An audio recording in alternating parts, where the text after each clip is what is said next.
CSS in one video. बिल्कुल इस एक ही वीडियो में CSS का कंप्लीट कोर्स में कवर करूंगा और ये फ्रॉम बिगनर टू एडवांस है। तो फिर चलिए स्टार्ट करते हैं।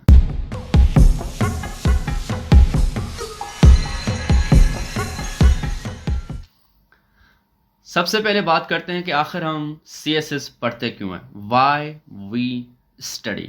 जाहिर सी बात है, वेबसाइट बनाने के लिए। अब ये वेबसाइट क्या भला है, मैं इसके ऊपर एक पूरा वीडियो अपलोड कर चुका हूँ जिसमें मैंने बताया था कि भाई आखिर वेबसाइट क्या चीज़ होती है, इंटरनेट क्या होती है, वेबसाइट कैसे काम करती है, वेब डिज़ाइनिंग क्या है, वेब डेवलपमेंट क्या है। तो ये जो बेसिक कॉन्सेप्ट है वो मैं इस वीडियो में कवर कर चुका हूँ। अगर आपने वो नहीं देखा तो आप वो देख सकते हैं। मैं इस वीडियो के डिस्क्रिप्शन में उसका लिंक दे दूंगा और इस वीडियो के आखिर में भी आपको नजर आ जाएगा। तो वेबसाइट क्या है वो वगैरह वो बात कर चुका हूँ। तो वेबसाइट बनाने में CSS हमें काम आती है, इस वजह से हम इसको स्टडी करते हैं। लेकिन सवाल यह है कि कैसे काम आती है, क्योंकि आपकी बहुत सारी लैंग्वेजेस भी हैं जिससे वेबसाइट बनती है। इससे पहले आप HTML सीख चुके हो, तो आखिर CSS का क्या काम है वेबसाइट बनाने में। देखो घर कैसे बनता है, अगर नॉर्मली बात करें तो घर कैसे बनता है आपका। सबसे पहले आप बनाते हो स्ट्रक्चर, बुनियाद, फिर उसके बाद आप कलर वगैरह करते हो इस तरीके से। उसके बाद बकाया काम आता है आपका बिजली का, घंटी का, दरवाज़ा खोलना, पानी फिटिंग वगैरह जो भी काम है। और उसके बाद आप बकाया काम करते हो, सामान रखने की जगह बनाते हो, स्टोर रूम बनाते हो, कपबोर्ड्स बनाते हो। इस तरीके से एक मुकम्मल मेरे भाई घर बनता है। तो वेबसाइट भी मेरे भाई वैसे ही बनती है, क्योंकि वो भी आपका एक इंटरनेट के ऊपर एक घर ही है। तो सबसे पहले आप क्या करते हो, उसका बुनियाद तैयार करते हो कि हमें क्या क्या इन्फॉर्मेशन दिखानी है, कौन सा टेक्स्ट लिखना है, कौन सी तस्वीरें लगानी है, क्या क्या चीज़ें हमें दिखानी है। वो इस तरीके से आप बुनियाद बनाते हो, जो कि हम बनाते हैं HTML लैंग्वेज से। और HTML लैंग्वेज से किस तरीके से बुनियाद बनाते हैं, किस तरीके से हम HTML से काम करते हैं, HTML लैंग्वेज पे किस तरीके से काम करते हैं, उसके मतलब मैं एक वीडियो अपलोड कर चुका हूँ। और मैंने उसमें पूरी HTML बिगनर टू एडवांस एक ही वीडियो मैंने कवर की है। बिल्कुल ये एक घंटे का वीडियो है जिसके अंदर आपको HTML लैंग्वेज पूरी आ जाएगी। तो अगर आपने वो नहीं देखा तो आप वहाँ देख सकते हैं, मैं इस वीडियो के डिस्क्रिप्शन में लिंक दे दूंगा, इस वीडियो के आखिर में आपको दिख जाएगा। तो HTML से जो हम क्या क्या इन्फॉर्मेशन दिखानी होती है हम वो HTML से करते हैं। मतलब स्ट्रक्चर, बुनियाद इस तरीके का आपका HTML से बन जाता है। फिर उसके बाद जैसे घर था उसी तरह इस तरह वेबसाइट जो है उसका कलर वगैरह, जो उसकी डिज़ाइनिंग है, जो उसकी स्टाइलिंग है, वो हम करते हैं CSS से। बिल्कुल बिलफर्ज ये आपकी वेबसाइट है जो कि आपने HTML से बनाई है बिफोर CSS में आपने अप्लाई नहीं की। जब हम इसमें CSS अप्लाई करते हैं तो ये वेबसाइट मुकम्मल चेंज हो जाती है मेरे भाई, इसका दिखाव चेंज हो जाता है, इस तरीके से हो जाती है आफ्टर CSS। तो वेबसाइट कैसे बनती है, सबसे पहले आप क्या करते हो, HTML जिससे आप कंटेंट डिफाइन करते हो कि आपको क्या क्या चीज़ दिखानी है, बुनियाद बनाते हो। फिर उसके बाद CSS आती है जिससे आप स्टाइलिंग करते हो, डिज़ाइनिंग करते हो, कलरिंग करते हो, ये काम CSS का होता है। और फिर उसके बाद आहिस्ता आहिस्ता बाकी लैंग्वेज के ऊपर काम होता है। तो यहाँ तक समझ आ गया कि भाई जो स्ट्रक्चर बुनियाद है वो बनाते हो HTML से, और कलर वगैरह करते हैं CSS से। तो हम CSS क्यों पढ़ते हैं, टू स्टाइल वेबसाइट को स्टाइल करने के लिए हम CSS पढ़ते हैं। और इसी वजह से हमेशा HTML लैंग्वेज पढ़ने के बाद CSS को ही पढ़ाया जाता है, और पढ़ना भी चाहिए। तो CSS should be learn second after HTML and before PHP, JavaScript, जो बाकी लैंग्वेज उससे पहले आपको हमेशा CSS पढ़नी चाहिए, HTML के बाद और दूसरी लैंग्वेज से पहले। तो दूसरे नंबर पर हमेशा इसको पढ़ा जाता है। तो क्यों पढ़ते हैं ये बात समझ आ गई। चलो अब बात करते हैं आखिर CSS है क्या भला। देखो CSS का फुल फॉर्म है कैस्केडिंग स्टाइल शीट्स। ठीक है भाई, स्टाइल से समझ आता है कि भाई अंदाज। अब स्टाइल शीट मतलब ऐसी कोई शीट, ऐसी कोई चीज़ जो स्टाइल देती होगी, अंदाज देती होगी, ढंग देती होगी। मतलब इस पूरे टर्म को क्या कैसे डिफाइन करेंगे भाई, ऐसी शीट, ऐसी चीज़ जिसमें वेबसाइट को डिज़ाइन करने का लिखा होगा। अब कैसे, देखो बिलफर्ज ये एक वेबसाइट है, ठीक है। तो इसको स्टाइल करने का, इसको अंदाज, ये पूरी जो दिख रहे हैं स्टाइल आ रहा है, आपको नज़र आ रहा है, इसको स्टाइल करने का एक अलग से एक फाइल होगी जिसमें इसको स्टाइल करने का लिखा होगा। ये फाइल है अलग सी जो उसके बारे में बता रही है कि इसको कैसे डिज़ाइन करना है, कैसे इसको स्टाइल करना है। इसे हम कहते हैं स्टाइल शीट। वो शीट, वो फाइल जिसमें वेबसाइट को स्टाइल करने का लिखा है, तो इसलिए हम इसको कहते हैं स्टाइल शीट। चलो यहाँ तक समझ आ गया स्टाइल शीट का क्या मतलब होता है। अब कैस्केडिंग स्टाइल शीट का क्या मतलब होता है भाई। कैस्केडिंग का मतलब क्या होता है, तरतीब, मतलब जो ऊपर से आबशार बहता है, वाटरफॉल बहता है, उसे हम कहते हैं कैस्केडिंग, ठीक है। लेकिन कैस्केडिंग स्टाइल शीट का फिर क्या मतलब हुआ, अगर उसका नाम तरतीब है तो भाई इसका मतलब ये हुआ कि ऐसी स्टाइल शीट जिसमें वेबसाइट के बारे में, वेबसाइट को डिज़ाइन करने के बारे में लिखा है और वो तरतीब से चलेगा। मतलब इसको डिफाइन करना चाहो तो मैं यूँ कर सकता हूँ, स्टाइल शीट जिसमें वेबसाइट को स्टाइल करने की लाइंस लिखी होंगी और वो लाइंस ऊपर से नीचे की तरतीब में चलेंगी। नहीं समझ आया? देखो बिलफर्ज ये वेबसाइट है, ठीक है, उसको स्टाइल करने की ये शीट है, ठीक है। अब ये जो शीट है ये ऊपर से चलेगी, मतलब पहले सबसे पहले ये वाली लाइन चलती है, फिर उसके बाद ये चलती है, उसके बाद फिर ये चलती है, फिर इस तरह ऊपर से नीचे तक हर लाइन लाइन बाय लाइन चलती है। तो इसे हम कहते हैं आबशार के ऊपर से नीचे तक बह रहा है, वाटरफॉल।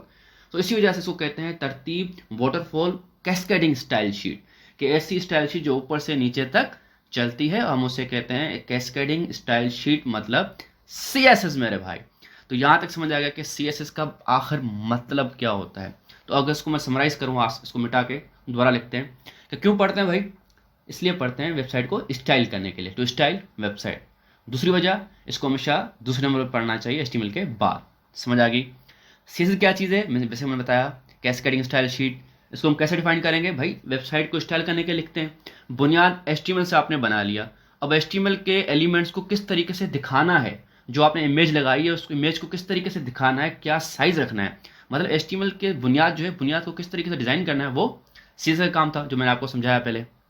तो कैसे डिफाइन करेंगे इसको हम, कि भाई CSS stands for cascading style sheet, it is use to style a website. या दूसरे अल्फाज में हम कहें तो HTML को किस तरीके से दिखाना है बुनियाद को, वो CSS का काम है।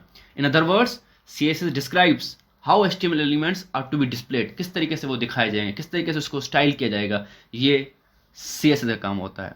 तो यहाँ तक ये चीज़ समझ आ गई कि भाई CSS है क्या वाला और क्यों पढ़ते हैं। अब इसके बारे में थोड़ा सा समझते हैं कि आखिर CSS काम कैसे करती है। अभी सिर्फ मैं आपको समझा रहा हूँ ऊपर से कि काम कैसे करती है, फिर हम इसको डीपली सिंटैक्स समझेंगे। तो सबसे पहले देखते हैं कि आखिर ये काम किस तरीके से कर रहा है। आपको समझ तो हो क्या पढ़ रहे हो आप, कैसे काम करता है। बिल्कुल भाई, सबसे पहले क्या करते हो आप, HTML पे एक फाइल बनाते हो, ठीक है, उसके अंदर आप लिखते हो पूरा एक कोड लिखते हो, जो HTML की जो टैगिंग है वो आप लिखते हो, एलिमेंट्स लिखते हो उसके। तो इस तरीके से आप फाइल बनाते हो, टेक्स्ट फाइल, उसके अंदर आप .html करके फाइल को सेव करते हो, उसके अंदर फिर आप इस तरह एलिमेंट्स लिखते हो, इस तरीके से बुनियाद लिखते हो, HTML बनाते हो, फिर हेड आता है, फिर बॉडी आती है, और बॉडी के अंदर आप अलग अलग से टैग्स लिखते हो, हेडिंग का, पैराग्राफ का, इमेजेस का, अलग अलग टैग लिखते हो इस तरीके से, ठीक है। अब मैं आपको ये करके भी दिखा देता हूँ बिलफर्ज, ठीक है। हम किसी फोल्डर में जाते हैं,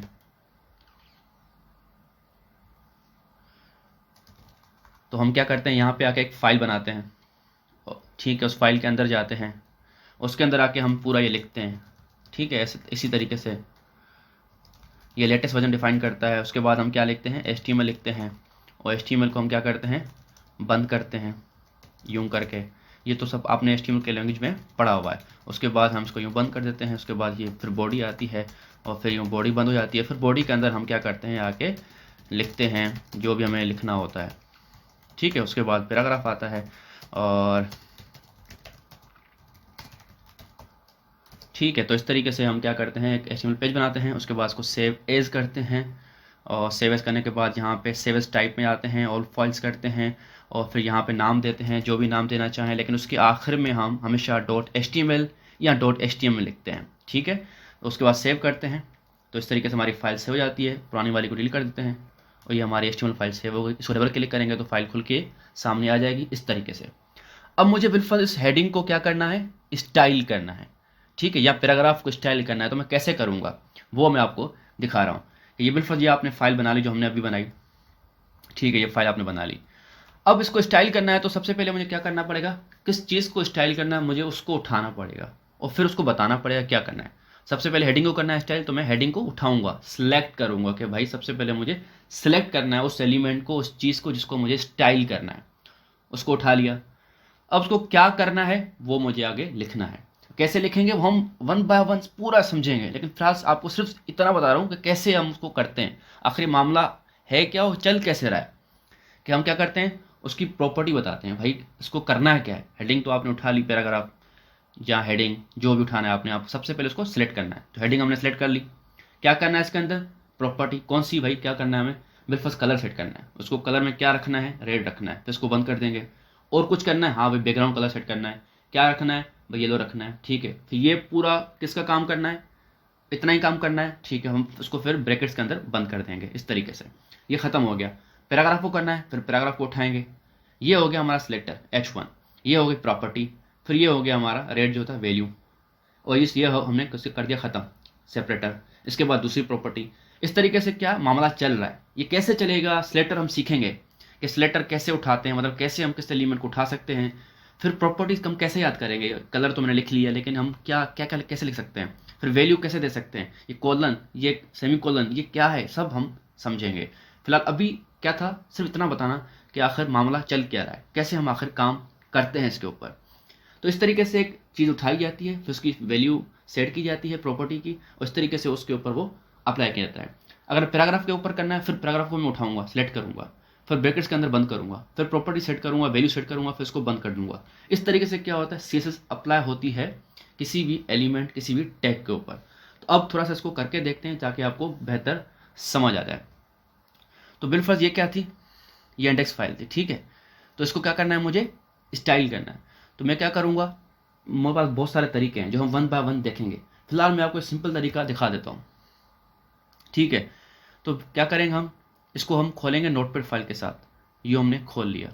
अब यह सिर्फ मैं आपको करके दिखा रहा हूँ, वन बाय वन हम हर चीज़ पे देखेंगे किस तरीके से मामला चल रहा होता है। बिलफर्स मैं सिर्फ आपको ये दिखाता हूँ। स्टाइल के अंदर हमने लिखा, क्या लिखना है हमें, बिलफर्स हमें क्या करना है, H1 को स्टाइल करना है। ये आपको समझने के लिए नहीं है, आप बेफिक्र हो जाओ, हम एक एक चीज़ को समझेंगे।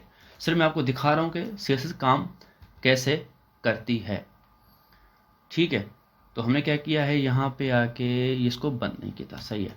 तो CSS काम कैसे करती है वो हमें आके यहाँ पे दिख गया कि इसका कलर हमने चेंज कर दिया CSS से।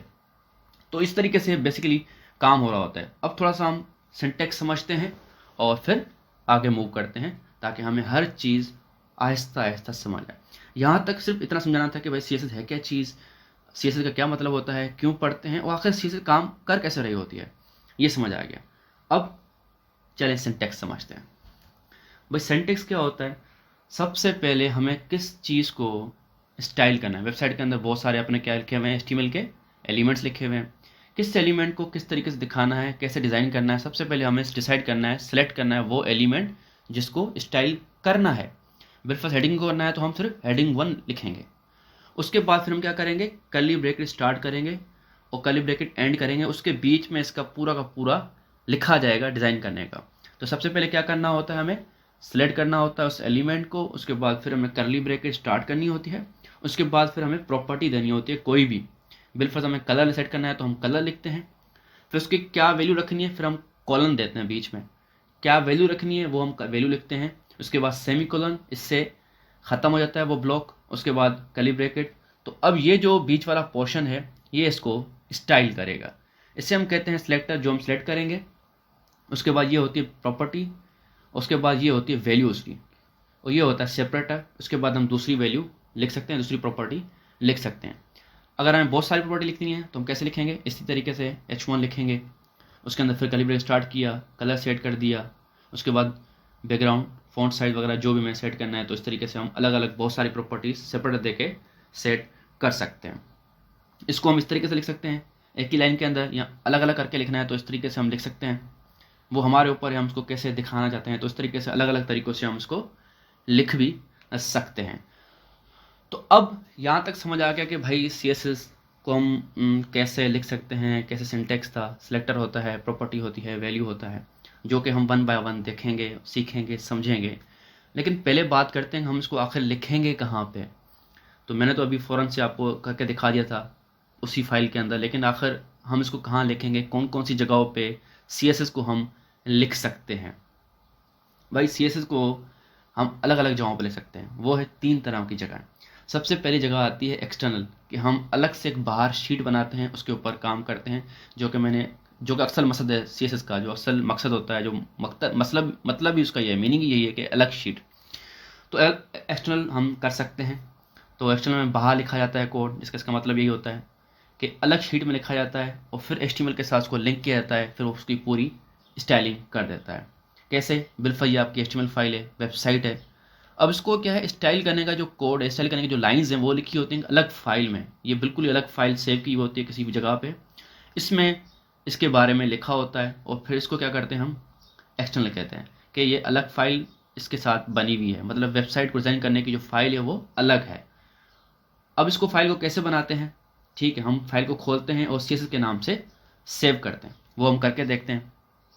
बिल्कुल इसी फोल्डर में कहीं भी आप आओ, उसके अंदर टेक्स्ट फाइल खोलो, आप न्यू में जाके इसको आप खोलो और जो करना है आपने CSS बिल्कुल जो मैंने आपको हेडिंग का दिखाया, कर्ली ब्रैकेट स्टार्ट करते हैं, कलर सेट करते हैं रेड, सेमीकोलन देते हैं, उसको बंद करते हैं। ये हम समझेंगे हेडिंग कैसे उठाते हैं, कलर कैसे उठाते हैं, ये कैसे उठाते हैं, हर चीज़ समझेंगे। फिलहाल हम प्रैक्टिस कर लेंगे कि हम कहाँ कहाँ इसको लिख सकते हैं।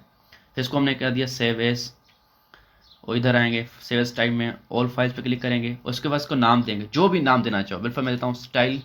आखिर में आपने लिखना है .css, इससे वो CSS की फाइल बन जाएगी। आपने सेव करना है, कर दिया, और इस पुरानी फाइल को हमने ये वाली को डिलीट कर देना है। तो इस तरीके से आपकी CSS की फाइल ये वाली बन गई। इसको देखना है आपने तो ओपन विथ करना है आपने नोटपैड। तो इस तरीके से आपकी दिख रही है फाइल। ये हो गया, यहाँ तक समझ आ गया कि भाई ये एक फाइल होती है, वेबसाइट होती है, उसको लिखने का अलग फाइल बनती है, इसे हम एक्सटर्नल कहते हैं।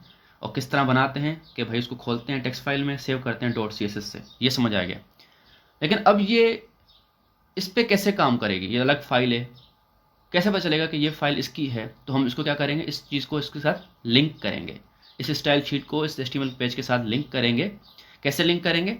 हेडिंग के अंदर हम ये लिखते हैं टैग HTML का link relation style sheet reference style .css करके, जो भी फाइल का नाम होता है, पाथ होता है, वो कैसे देखते हैं। ये हमारी HTML फाइल थी, ठीक है। मैं इसको ओपन विथ करता हूँ, जो मैंने आपको करके दिखाया था, पहले इसको हटा देता हूँ। ये आपकी HTML फाइल है, ठीक है, सिंपल। इसको मैं खोल के दिखाता हूँ। इस पर कुछ कलर वाला सेट नहीं हुआ होगा, लेकिन हमने कलर इसमें सेट किया हुआ था CSS फाइल में। ये वाली फाइल को ओपन विथ करते हैं, ये सेट किया हुआ, लेकिन इस पर कलर शो नहीं हो रहा क्योंकि लिंक नहीं हुई हुई। तो हम इस इंडेक्स वाली फाइल को खोलेंगे, खोल लिया हमने, और हम यहाँ पे हेडिंग में आएंगे और यहाँ पे इसको लिंक करेंगे हेड के टैग के बीच में। यहाँ पे लिखेंगे LIN के लिंक REL इक्वल टू, फिर डबल कोट्स देने हैं, उसके बीच में लिखना है रिलेशन। अब ये रिलेशनशिप है कि वो क्या चीज़ है, स्टाइल शीट है। उसके बाद बताना है कि कहाँ पड़ी हुई है, रेफरेंस देना है, हाइपर टेक्स्ट रेफरेंस दिया हमने HREF। उसके बाद पाथ के साथ जहाँ पड़ी हुई है, तो इसका नाम style.css इसी फोल्डर में पड़ी हुई है, तो हम ये लिखेंगे। उसके बाद इसको बंद कर देंगे। इस तरीके से हमने इसको बंद कर दिया। तो इस तरीके से वो क्या हो गई, बंद हो गई। और फिर हम क्या करेंगे, अब इसको हम दोबारा आते हैं, रीलोड करते हैं Ctrl+R से, या यहाँ पे राइट क्लिक करें, रीलोड करते हैं, तो इसका कलर सेट हो गया, ठीक है। तो इस तरीके से क्या होता है, चीज़ लिंक होती है HTML पेज के साथ। तो हमने स्टाइल शीट को लिंक कर दिया और इसका कोड देखें खुद ब खुद ऑटोमेटिकली अप्लाई हो गया। अब मैं स्टाइल शीट के अंदर कोई और प्रॉपर्टी सेट करता हूँ। बिल्कुल बैकग्राउंड माइनस कलर कर दिया और इसको येलो लिख दिया, सेमीकोलन दे दिया, इसको मैंने सेव कर दिया और यहाँ पे आया, यहाँ पे रीलोड किया Ctrl+R से, या यहाँ पे रीलोड से, तो देखें इसका कलर सेट हो गया। तो इस तरीके से मैं जो भी इस स्टाइल शीट में करता जाऊँगा वो HTML पेज के ऊपर, वेबसाइट के ऊपर अप्लाई होता जाएगा। तो ये एक तरीका होता है लिखने का CSS को एक्सटर्नल, कि अलग शीट बनती है, उसको फिर क्या करते हैं, कैसे बनाते हैं, उसको फिर लिंक करते हैं इस तरीके से, ठीक है।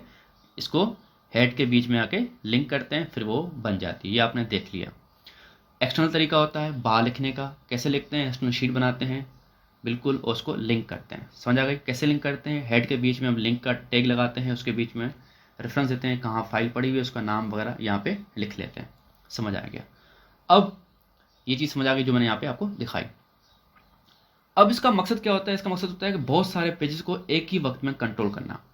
कि आपने एक स्टाइल शीट बना ली, जितने भी वेबसाइट पे, कितने भी वेब पेजेस के ऊपर, कितने भी पेजेस के ऊपर, HTML पेजेस के ऊपर आप उसको लिंक करोगे, हर पेज के ऊपर वो अप्लाई हो जाएगी। बिल्कुल ये आपने एक शीट बनाई, ये एक अलग पेज है, ये अलग इसको लिंक कर दिया, ये अलग पेज को लिंक कर दिया, ये अलग पेज को लिंक कर दिया। जिस भी पेज पे आप उसको लिंक करते जाओगे, उस पेज पे ये वाली CSS अप्लाई होती जाएगी। तो ये इसका बहुत बड़ा फ़ायदा होता है एक्सटर्नल लिखने का।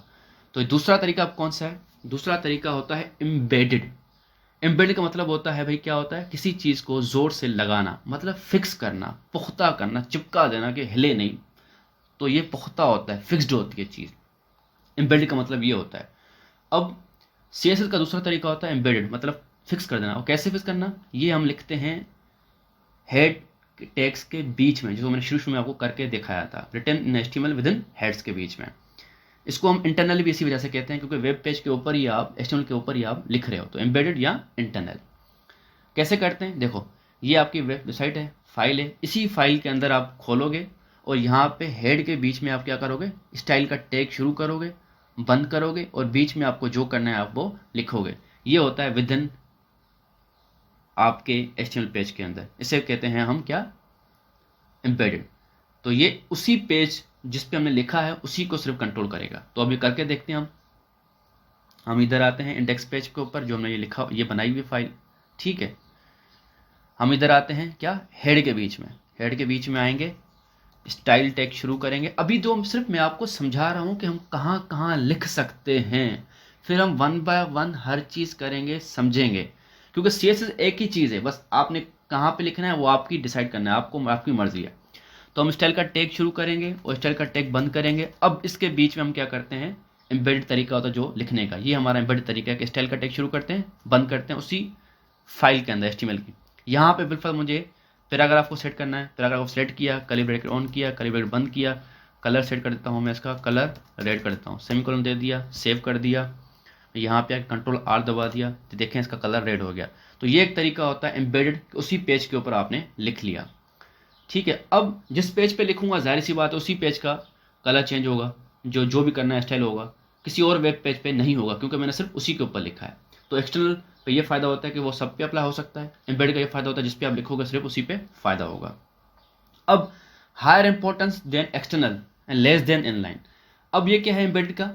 कि भाई एक्सटर्नल से ज़्यादा इसको इंपॉर्टेंस मिलती है। क्यों मिलती है? दिखाता हूँ मैं। एक्सटर्नल पे मैंने क्या लिखा हुआ है? हेडिंग का कलर रेड लिखा हुआ है, ठीक है। लेकिन मैं एम्बेडेड पे आता हूँ और इसके अंदर मैं दोबारा हेडिंग का कोड लिखता हूँ, ठीक है। हेडिंग का लिख दिया। अब मैं इसको कलर करता हूँ ब्लू। मैंने जबकि इसकी एक्सटर्नल शीट में क्या लिखा हुआ है? रेड, लेकिन मैंने अब यहाँ एम्बेडेड के अंदर इसको ब्लू कर दिया। यहाँ पे कंट्रोल R करता हूँ, इसका कलर ब्लू हो गया।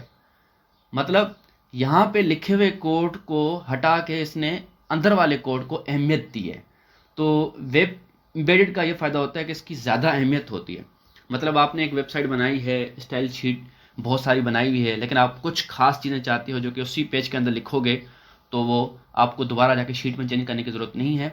आप सीधा आएँ उसी फाइल के अंदर, उसी फाइल के अंदर आप जो भी लिखोगे उसको ज़्यादा अहमियत मिल जाएगी। इस तरीके से इसकी ज़्यादा इंपॉर्टेंस होती है। हर किसी का एक अलग फ़ायदा, इसी वजह से तरीके रखे गए हैं। उसके बाद हम इनलाइन तरीका आता है, उसकी ज़्यादा अहमियत होती है। वो क्या होता है वो हम देखते हैं, ठीक है। यह तो समझ आ गया। तीसरा तरीका क्या है? इनलाइन। अब इन लाइन मतलब लाइन के अंदर, ये समझ आ रहा है लाइन में? तो लाइन के अंदर क्या होता है कि हम जो एलिमेंट है, जो भी टैग है आपका, हेडिंग का, पैराग्राफ का, जो भी, उसी के अंदर लिखते हैं एज अ एट्रीब्यूट। कैसे? वो हम देखेंगे अभी। कि बिल्कुल ये वेबसाइट है, इसका आपने फाइल खोला और हेडिंग के बीच में ये देखें आपने स्टाइल शुरू किया, वो कलर रेड कर दिया, बैकग्राउंड कलर येलो कर दिया। तो इस तरीके से क्या होता है? ये इनलाइन काम करता है कि आपकी मर्जी है कि आप उस खास एलिमेंट के अंदर ही डायरेक्ट स्टाइलिंग कर सकते हो। इसे हम कहते हैं इनलाइन। तो अब ये सिर्फ उसी एलिमेंट का जो है स्टाइल करेगा, इसके अलावा किसी और का नहीं करेगा। तो ये अलग अलग फायदे होते हैं अलग अलग तरीकों के। अब ये कैसे काम करते हैं मैं आपको दिखा सकता हूँ। आपने एक्सटर्नल में क्या रखा हुआ है? Colour red. और आपने एम्बेडेड में क्या कलर रखा हुआ है? ब्लू, सही है।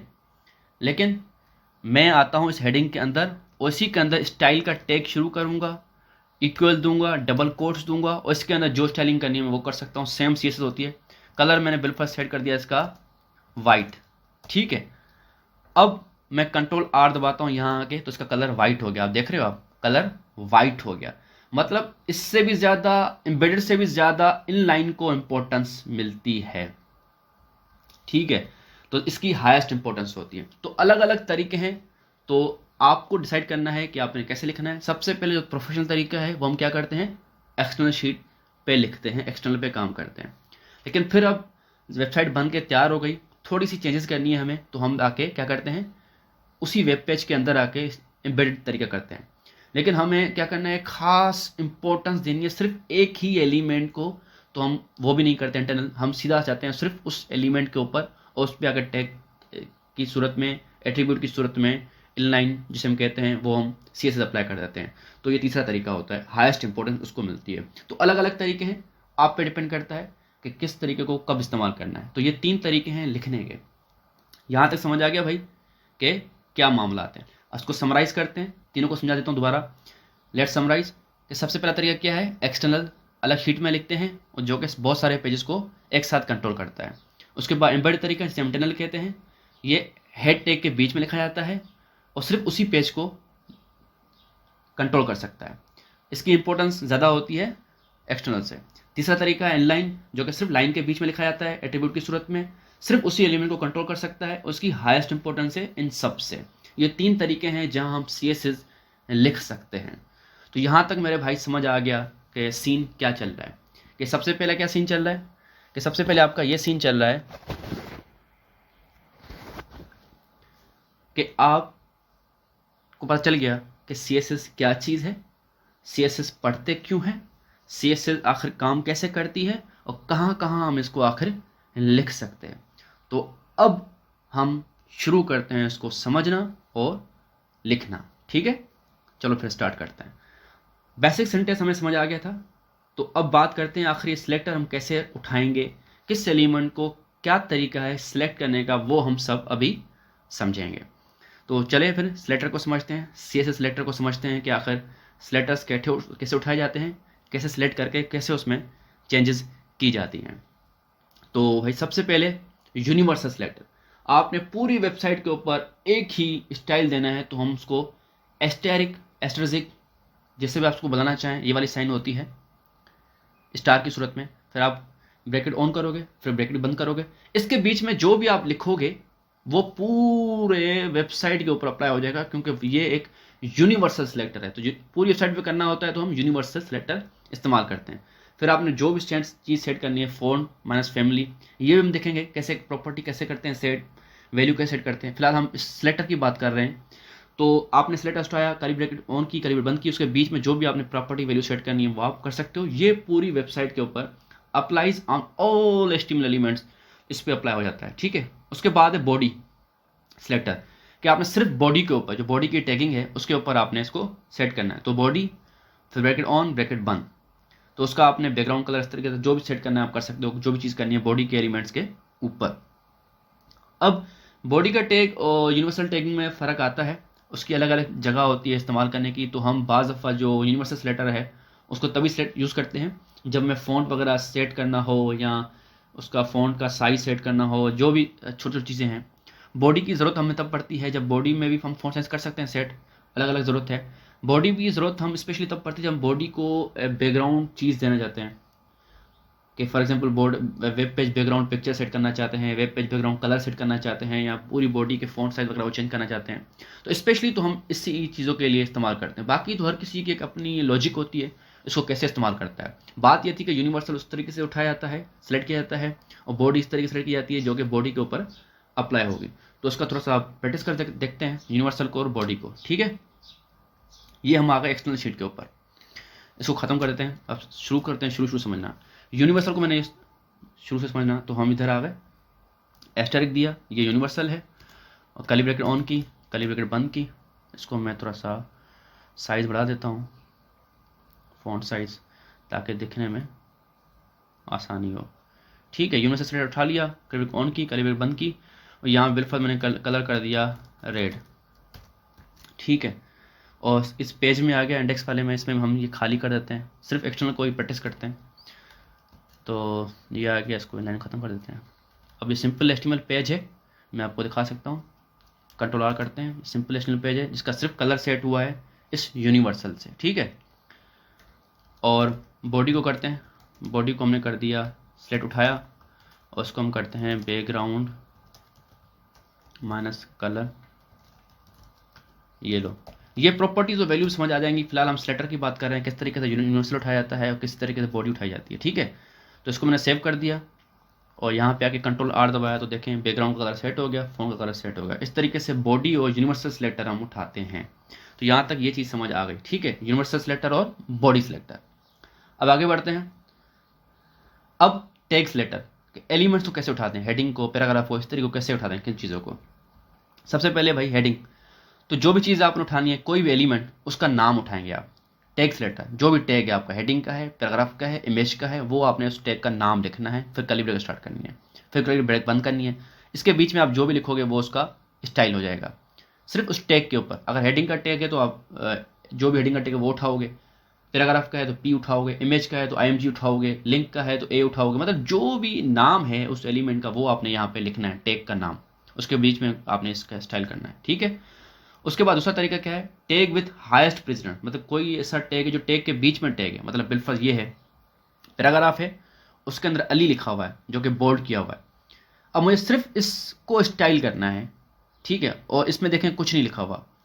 अब मुझे पैराग्राफ की स्टाइलिंग करनी है और उस पैराग्राफ की जिसके अंदर सिर्फ ये अली लिखा हुआ है बोर्ड में, मतलब अली को ही मुझे प्रेसिडेंस, अली की इंपॉर्टेंस है, इसको मुझे क्या करना है, स्टाइल। तो इसको कैसे करेंगे, हम लिखेंगे भाई पैराग्राफ जो पी है, उसके बाद जो बी है उसको स्टाइल करना है। तो इस तरीके से उसको उठाएंगे, पी के अंदर बी। तो अब ये इसके ऊपर अप्लाई नहीं होगा, इसके ऊपर भी नहीं होगा, सिर्फ इस अली के ऊपर अप्लाई होगा, पी के ऊपर बी, पी के अंदर बी, हाईएस्ट प्रेसिडेंट। इस तरीके से उसको हम इसको स्टाइल करेंगे, सिर्फ उस टैग के ऊपर अप्लाई होगा जिसके हम करेंगे प्रेसिडेंस।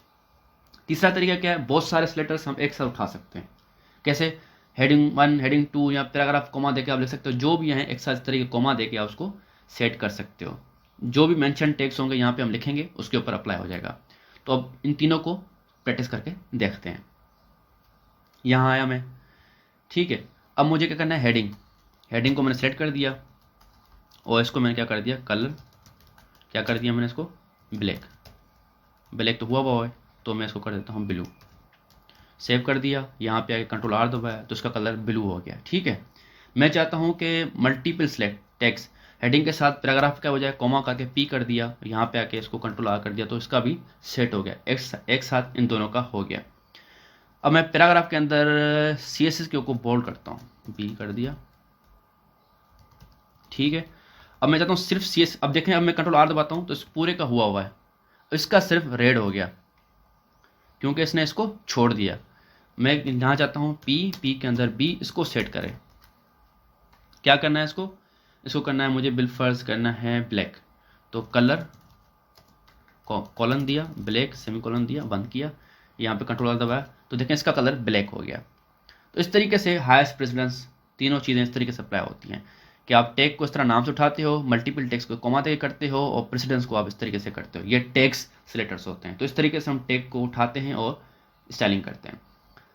अब कमेंट्स किस तरह लिखते हैं, कमेंट्स CSS में कमेंट्स लिखने का तरीका होता है कि आप, ये आपका बिलफर्ज एक वो है CSS आपने लिखा हुआ है, तो इसके ऊपर हम क्या करेंगे, ये आप देते हो स्लैश, उसके बाद स्टार, उसके बाद जो लिखना है, फिर स्टार स्लैश। तो ये अब इसको रीड नहीं किया जाएगा, इसको इग्नोर किया जाएगा, ये सिर्फ हमारे पढ़ने के लिए, आसानी के लिए है। तो इस स्टाइल में जब भी आपको कमेंट्स लिखने हो तो आप इस तरीके से लिख सकते हो। तो इसको प्रैक्टिस करके देखते हैं।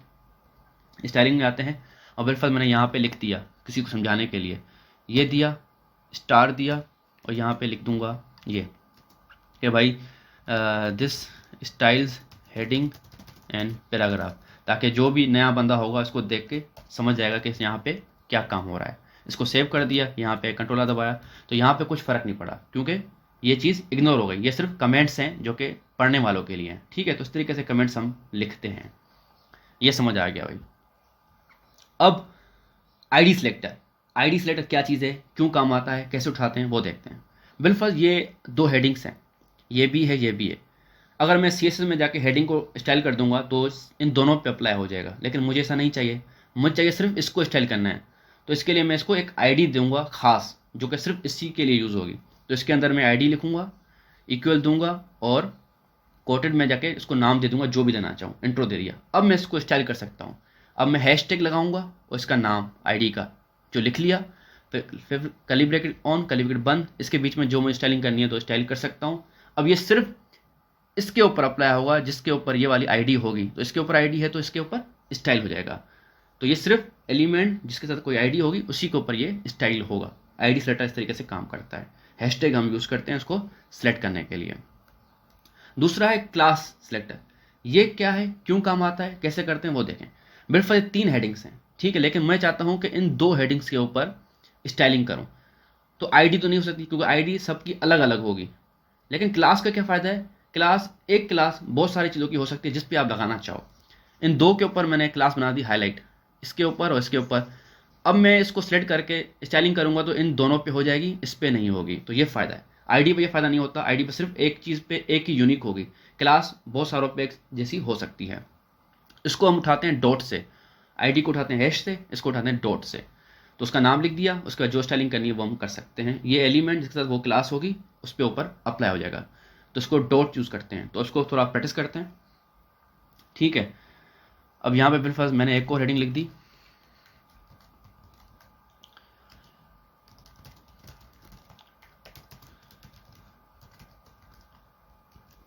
सेव किया, कंट्रोल आर दबाया, तो देखें यहाँ पे इसका कलर बाय डिफॉल्ट क्या है, ब्लू है, क्योंकि मैंने यहाँ पे इसका कलर ब्लू सेट किया हुआ था, तो इसी वजह से। लेकिन अब मैं क्या करूँगा, इसको दूंगा आईडी, आईडी दी, क्या आईडी दूंगा इक्वल करके, यहाँ पे आईडी लिखता हूँ कि मैन, ठीक है, मैन की आईडी दे दी। इधर आ गया मैं स्टाइलिंग के अंदर, यहाँ पे आके मैं क्या लिखूँगा, हैशटैग मैन, उसके फिर curly bracket on, curly bracket बंद, जो करना है मुझे अब कलर रेड, सेव कर दिया और यहाँ पे कंट्रोल आर दबाया, तो देखें इसका कलर सेट हो गया हेडिंग का। तो इस तरीके से हम आईडी से यूज़ करते हैं। अब क्लास मैं आपको दिखाता हूँ। दूसरी हेडिंग दे दी हमने, कोई भी हेडिंग देनी है हमें,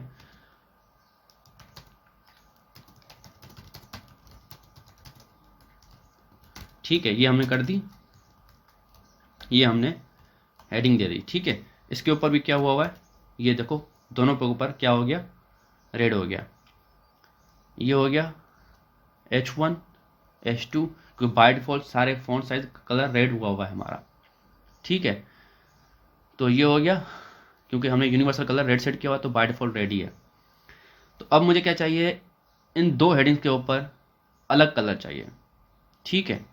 तो मैं क्या, इन दोनों हेडिंग्स के ऊपर ब्लैक चाहिए। तो मैं इधर आऊँगा, इसको आईडी हटाता हूँ, क्लास रखता हूँ, क्लास लिखा, इसके ऊपर भी इधर आया, क्लास लिखा, यहाँ पे जो क्लास देनी है मुझे, बिल्कुल मुझे क्लास देनी है यहाँ पे गो, और गो, सेव कर दिया। इधर स्टाइलिंग में आया, स्टाइलिंग में आके मुझे क्या करनी है, डॉट दिया, फिर क्लास का नाम लिखा, curly bracket on, curly bracket बंद, कलर जो सेट करना है वो करूँगा, यहाँ लिख दूंगा ब्लैक, सेमीकोलन, यहाँ पे आया, कंट्रोल आर दबाया, देखें इन दोनों को कलर चेंज हो गया, इन 2 हेडिंग्स का, इसका नहीं हुआ।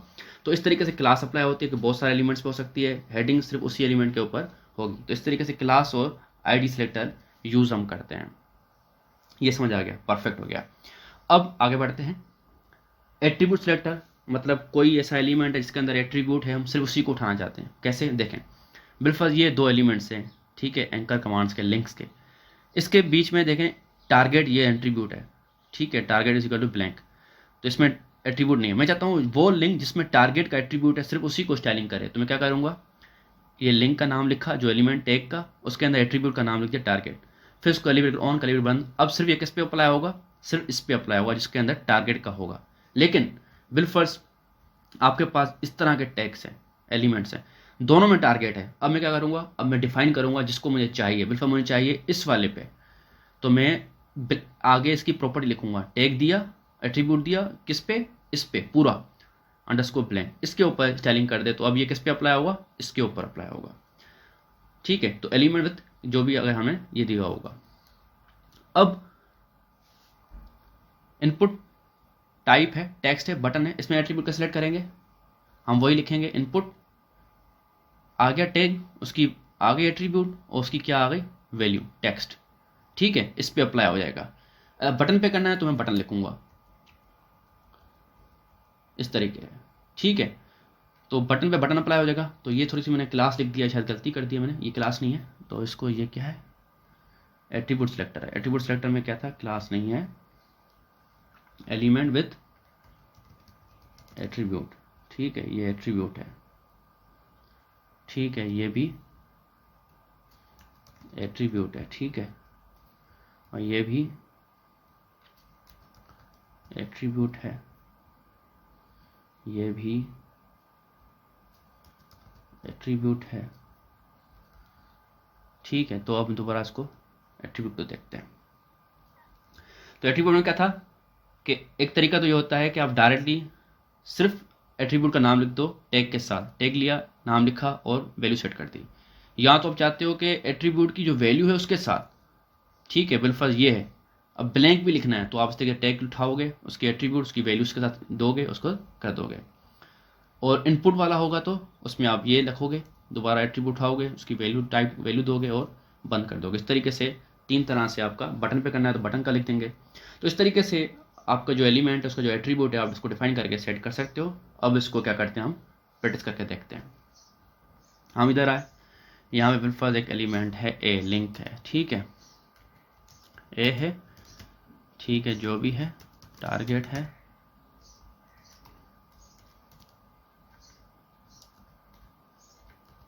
ब्लैंक है, बंद कर दिया, क्लिक मी। उसके बाद इनपुट है, टाइप इक्वल टू टेक्स्ट है, वैल्यू है नेम, ठीक है। और इस तरह बटन का ही बना देते हैं। इसलिए इधर आ गए, बटन, वैल्यू में सबमिट, सेव करते हैं और यहाँ पे आके कंट्रोल आर दबाते हैं। तो इस तरीके से ये लिंक भी आ चुका है, टेक्स्ट भी आ चुका है और बटन भी आ चुका है, ठीक है। अब मुझे करना है लिंक को स्टाइल में। बिलफर्ज इधर आऊँगा, लिंक टैग जो था उसके अंदर क्या था, एट्रीब्यूट था।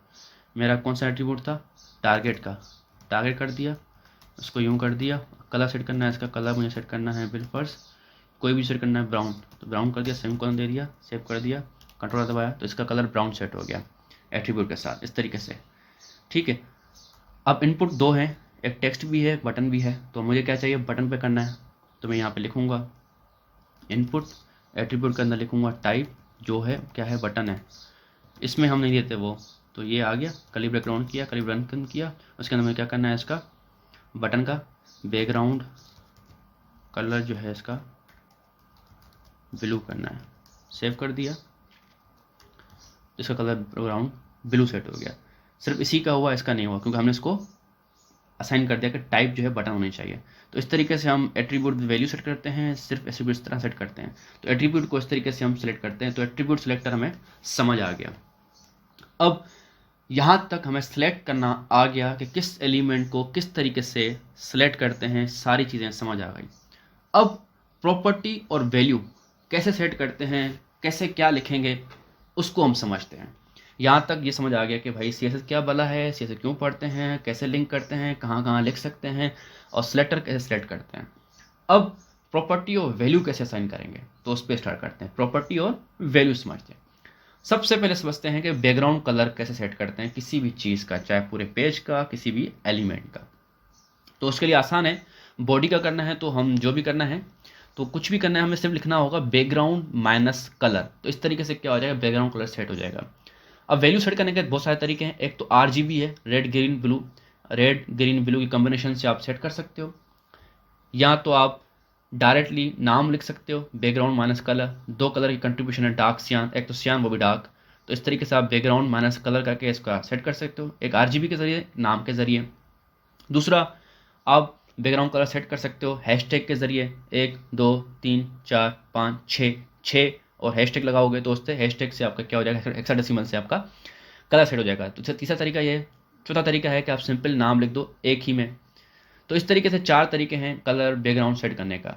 किसी भी एलिमेंट पे आप दोगे, बैक बॉडी पे दोगे तो बॉडी का सेट हो जाएगा, हेडिंग पे तो हेडिंग का हो जाएगा, पैराग्राफ पे तो पैराग्राफ हो जाएगा। कि जिस भी जगह भी आप उसको लिखोगे बैकग्राउंड माइनस कलर, तो इस तरीके से आप उसका कलर सेट कर सकते हो। तो बैकग्राउंड कलर कैसे सेट करते हैं ये समझ आ गया। बैकग्राउंड लिखते हैं, माइनस लिखते हैं, कलर लिखते हैं, कॉलन देते हैं, उसके बाद उसकी वैल्यू देते हैं। तो इस तरीके से हम बैकग्राउंड कलर सेट करते हैं।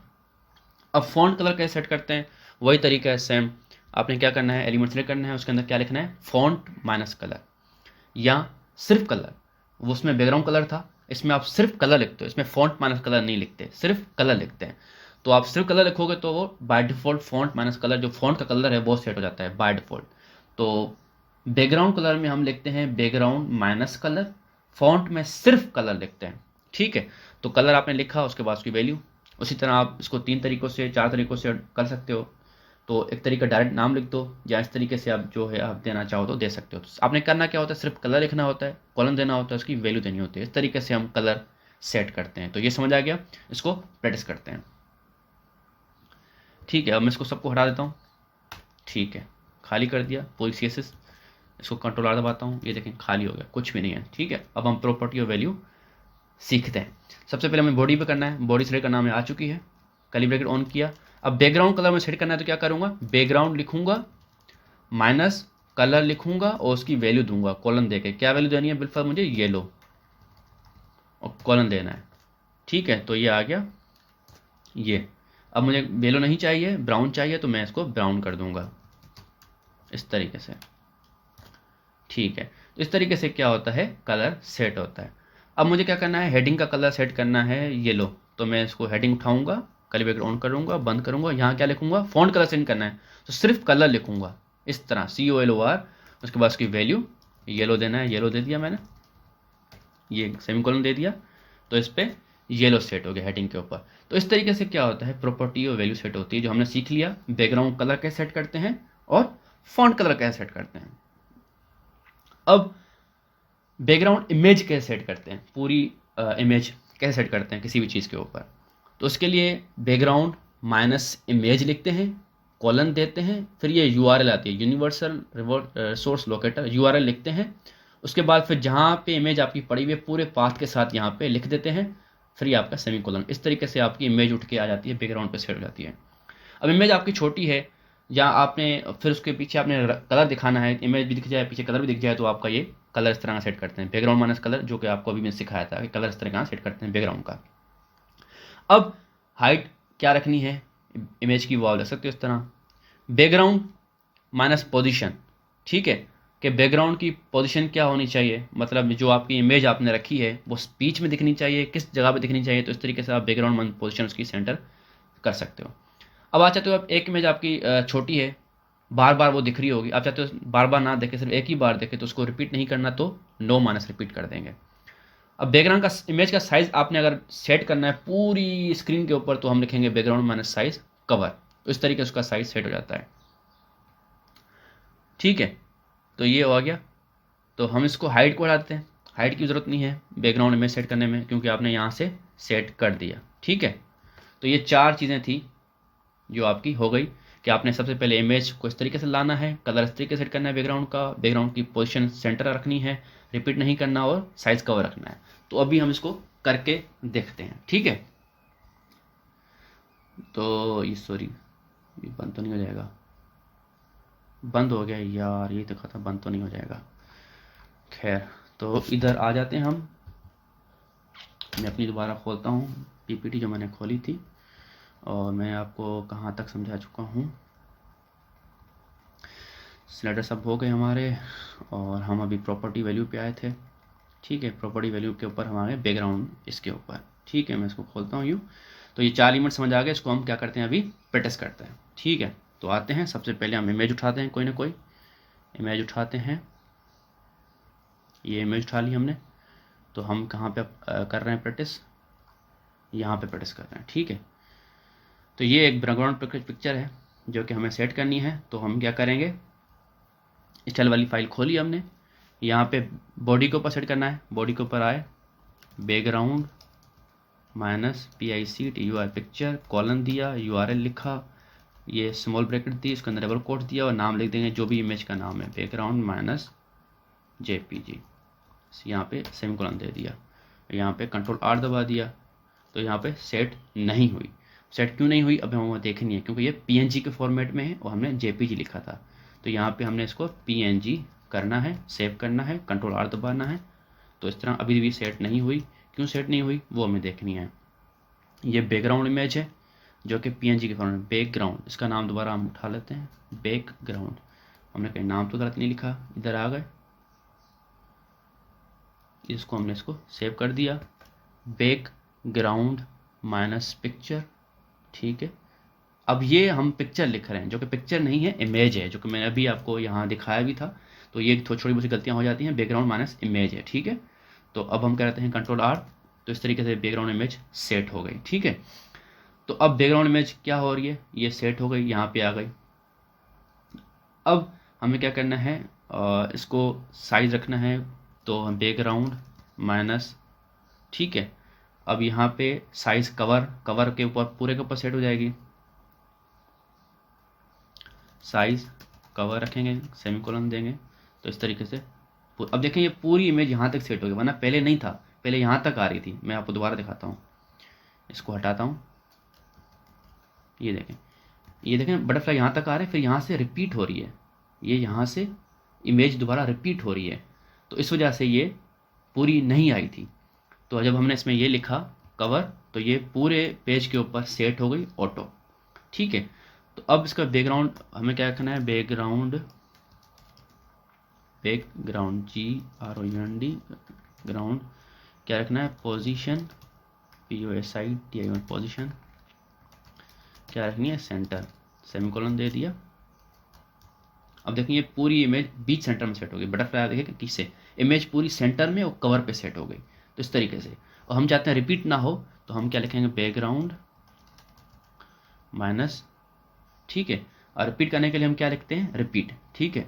तो आपने क्या कर दिया, रिपीट ना हो, नो माइनस रिपीट, सेमीकोलन दे दिया। यहाँ पे कंट्रोल आर दबा दिया, तो इस तरीके से रिपीट नहीं हो रही, पीछे जो बैकग्राउंड कलर था वो आपको दिख गया, ठीक है। तो ये आपको बैकग्राउंड कलर क्यों दिखा, जो कि आपने यहाँ पे ब्राउन सेट किया हुआ है। तो इस तरीके से क्या होता है, ये हो जाता है। तो जब आप इसको रिपीट कर दोगे तो वो चीज़ दोबारा रिपीट हो जाएगी, ऐसे। समझ आ गई बात। तो ये आप पे डिपेंड करता है। तो इस तरीके से हम क्या करते हैं, बैकग्राउंड पिक्चर और कलर सेट करते हैं, ठीक है।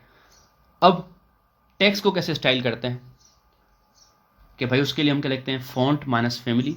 तो फॉन्ट का जो नाम देंगे, जो भी नाम होता है, एरियल है, जो भी कैलिब्री है, जो भी आपका टाइम्स माइनस न्यू रोमन है, वो आप यहाँ पे लिखोगे तो वो फॉन्ट साइज सेट हो जाएगा। फॉन्ट माइनस फैमिली कॉलन उसका नाम।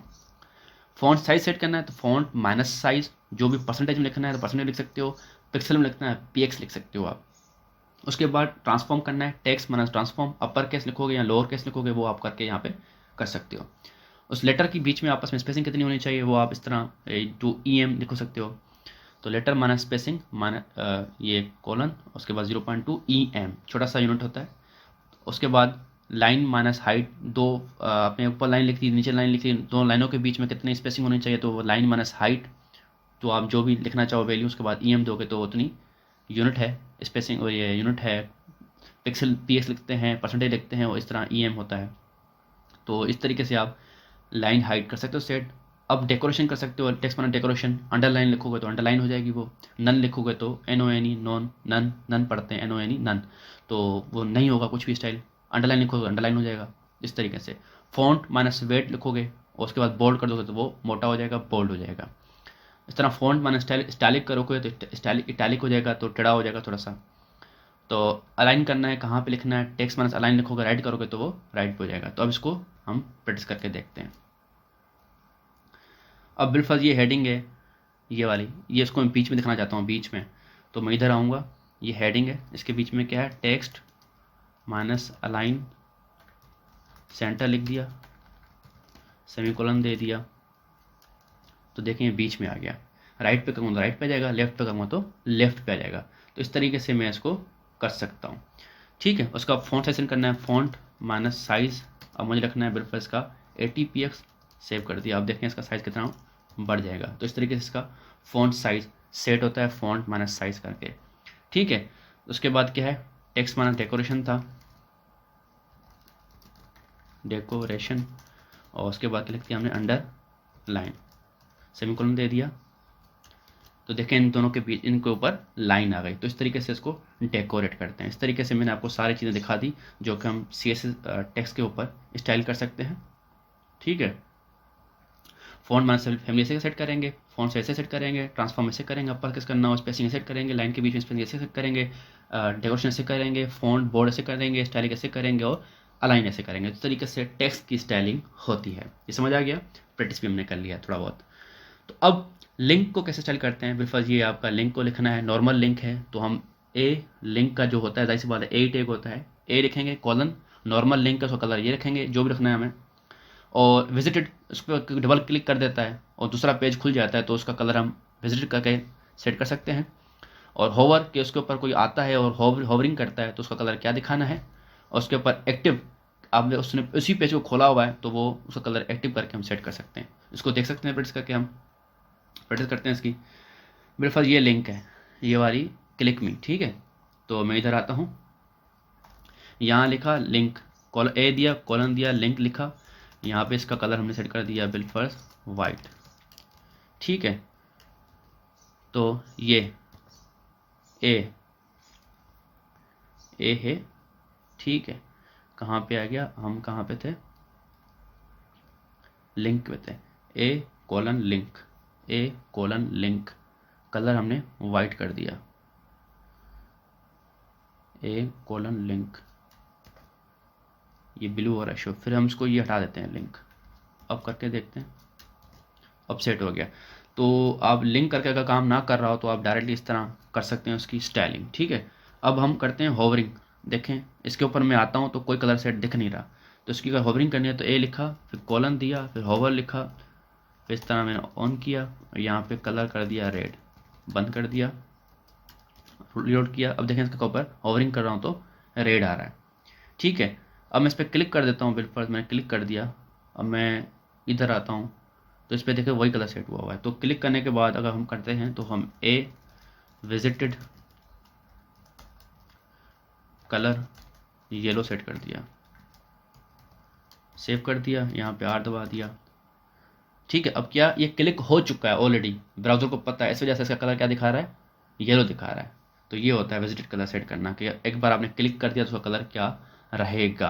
और एक्टिव होगा तो उसी पेज पे आप बैठे हुए हो तो आप यूँ कर कॉलम करोगे और कलर कोई भी दिखाना है आपने, हॉट पिंक, सेमीकोलन दे दिया, ये आपने सेट कर दिया। तो अब ये इधर आ गया, देखें क्लिक करके रख रहा हूँ ये एक्टिव है, जैसे छोड़ रहा हूँ तो दूसरा पेज खुल गया। तो इस तरीके से क्या होता है, ये एक्टिव कलर सेट होता है। अगर ये आपका लिंक काम ना कर रहा हो तो आप सिर्फ ये यहाँ पे ए दे सकते हो, ठीक है। अगर वैसे काम ना कर रहा हो तो डायरेक्टली इस तरीके से आप सेट कर सकते हो। तो इस तरीके से हम क्या करते हैं, लिंक को स्टाइल करते हैं, जो कि हमने प्रैक्टिस करके देख लिया। अब स्टाइल करते हैं साइज और बॉर्डर, कि साइज कैसे सेट करते हैं। अगर विड्थ सेट करनी हो तो विड्थ लिखेंगे, किसी भी चीज़ की, बॉक्स की, किसी भी चीज़ की विड्थ लिखेंगे, उसके बाद उसका साइज सेट कर देंगे। हाइट लिखेंगे, उसका साइज सेट कर देंगे। और आप चाहते हो कि ब्राउज़र कोई ऊपर नीचे करता है तब भी साइज़ क्या रहनी चाहिए, तो आप यूँ लिख सकते हो, मैक्स माइनस विड्थ इतनी होनी चाहिए, मैक्सिमम मिनिमम इतनी होनी चाहिए। अब ये कैसे काम करेगा वो हम करके देख लेंगे। तो मैक्सिमम विड्थ ऐसे करते हैं, मिनिमम विड्थ ऐसे करते हैं, और हाइट भी ऐसे ही, max minus height, min minus height. Border set करना हो तो हम ये लिखेंगे, बॉर्डर लिखा, और हमें जो कितना साइज़ चाहिए, उसके बाद सॉलिड चाहिए एक ही लाइन का या डबल लाइन का तो डबल लिखेंगे इस तरीके से। उसके बाद हम इसका कलर सेट कर सकते हैं, या अलग से आप लिख सकते हो बॉर्डर, ये डबल हो सकता है, और कलर सेट करना चाहो तो इस तरह बॉर्डर माइनस कलर करके सेट कर सकते हो। इस तरीके से एक साथ भी कर सकते हो, साइज सेट किया, लगा दिया, कलर दे दिया। अब इसको प्रैक्टिस करके देखते हैं। अब देखें इसका साइज़ क्या है, मैं इसको जैसे यूँ करता हूँ, इसका साइज़ यहाँ पे टूट गया, कम हो गया ना। तो ये हो जाता है कि कम साइज़ पे कितना कम हो जाता है, वो नहीं होता है, वो हम सब इससे देख सकते हैं। सबसे पहले एक मैं आता हूँ बॉक्स में, ठीक है,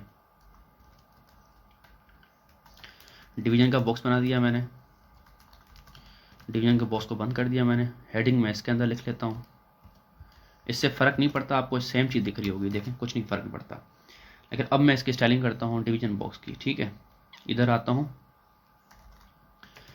डिवीजन बॉक्स की उठाता हूँ, बल्कि डिवीजन बॉक्स भी हम बहुत सारे आगे बना सकते हैं। तो हम इसकी आईडी दे देता हूँ, मैं आईडी दे दी इसकी, क्या देता हूँ कि ये नेविगेशन बार है, ठीक है। इधर आ गया और इसकी हैशटैग हमने नेव कर दिया, ठीक है। कलर इसमें सेट करते हैं रेड, ठीक है, ठीक है। नेविगेशन बार आ गया, कलर रेड हो गया। अगर इसमें H1 करूँगा तो देखिएगा अब इसका कलर सेट हो गया, क्योंकि हेडिंग बॉक्स के अंदर हेडिंग का कलर इसने सेट कर दिया। इस तरीके से होता है, ठीक है। मैं इसको फिलहाल छोड़ देता हूँ। अब हम इसके बॉक्स की सेट करते हैं विड्थ, विड्थ सेट करते हैं विड्थ पूरे पेज पे होनी चाहिए तो 100% लिखेंगे, जितनी रखनी है हमें वो रख सकते हैं। इस तरह 100% करेंगे तो पूरे पेज पे आ जाएगी। और बैकग्राउंड कलर वाइट रखता हूँ, ठीक है। इस तरह सेट हो गया बैकग्राउंड कलर। इसकी हाइट सेट करता हूँ 80 पिक्सल्स, सेमीकोलन दे दिया। अब मैं इसको करके दिखाता हूँ आपको। इस तरीके से ये चीज़ सेट हो गई, ठीक है। ये बॉक्स बन गया, बॉक्स के बीच में इतना हाइट सेट हो गई और 100% हो गया। लेकिन मैं 100% नहीं चाहता, मैं चाहता हूँ 400 पिक्सल्स। कंट्रोल आर दबाया तो इस तरीके से देखें, अब ये इसके बॉक्स के बीच में शो हो रहा है और बॉक्स का साइज इतना सेट हो रहा है। इसको मैं करता हूँ 800 px। अब मैं जैसे इसको छोटा करता हूँ, देखें ये कट गया। कहाँ तक आ रहा है, इसका साइज में दिखाता हूँ, यहाँ तक इसका साइज सही दिखा रहा है। जैसे मैं इसके अंदर आता हूँ ये आधा हो जाता है, मतलब ये नीचे नहीं आ रहा, सेट नहीं हो रहा, यहाँ से कट गया, यहाँ तक। इसका साइज यहाँ तक ही था इसलिए कट गया। लेकिन अब मैं इसका साइज क्या करता हूँ, यहाँ पे maximum minimum minus WID width कितनी लगता हूँ इसकी मैं, 400 px। अब मैं यहाँ पे आया, कंट्रोल R दबाया। अब देखें ये यहाँ पे आया, ये दिखा रहा है, सही दिखा रहा है। ये यहाँ दिखा रहा है, कहाँ तक आया, 400 पिक्सल तक भी अभी नहीं दिखा रहा है, ये यहाँ तक ही दिखा रहा है, यहाँ तक। इसको हमने रिलोड किया, रिलोड करने के बाद आए तो यहाँ तक ही दिखा रहा है मैक्सिमम। अब इसकी मैक्सिमम विड्थ सेट करते हैं, मैक्सिमम विड्थ 600 px।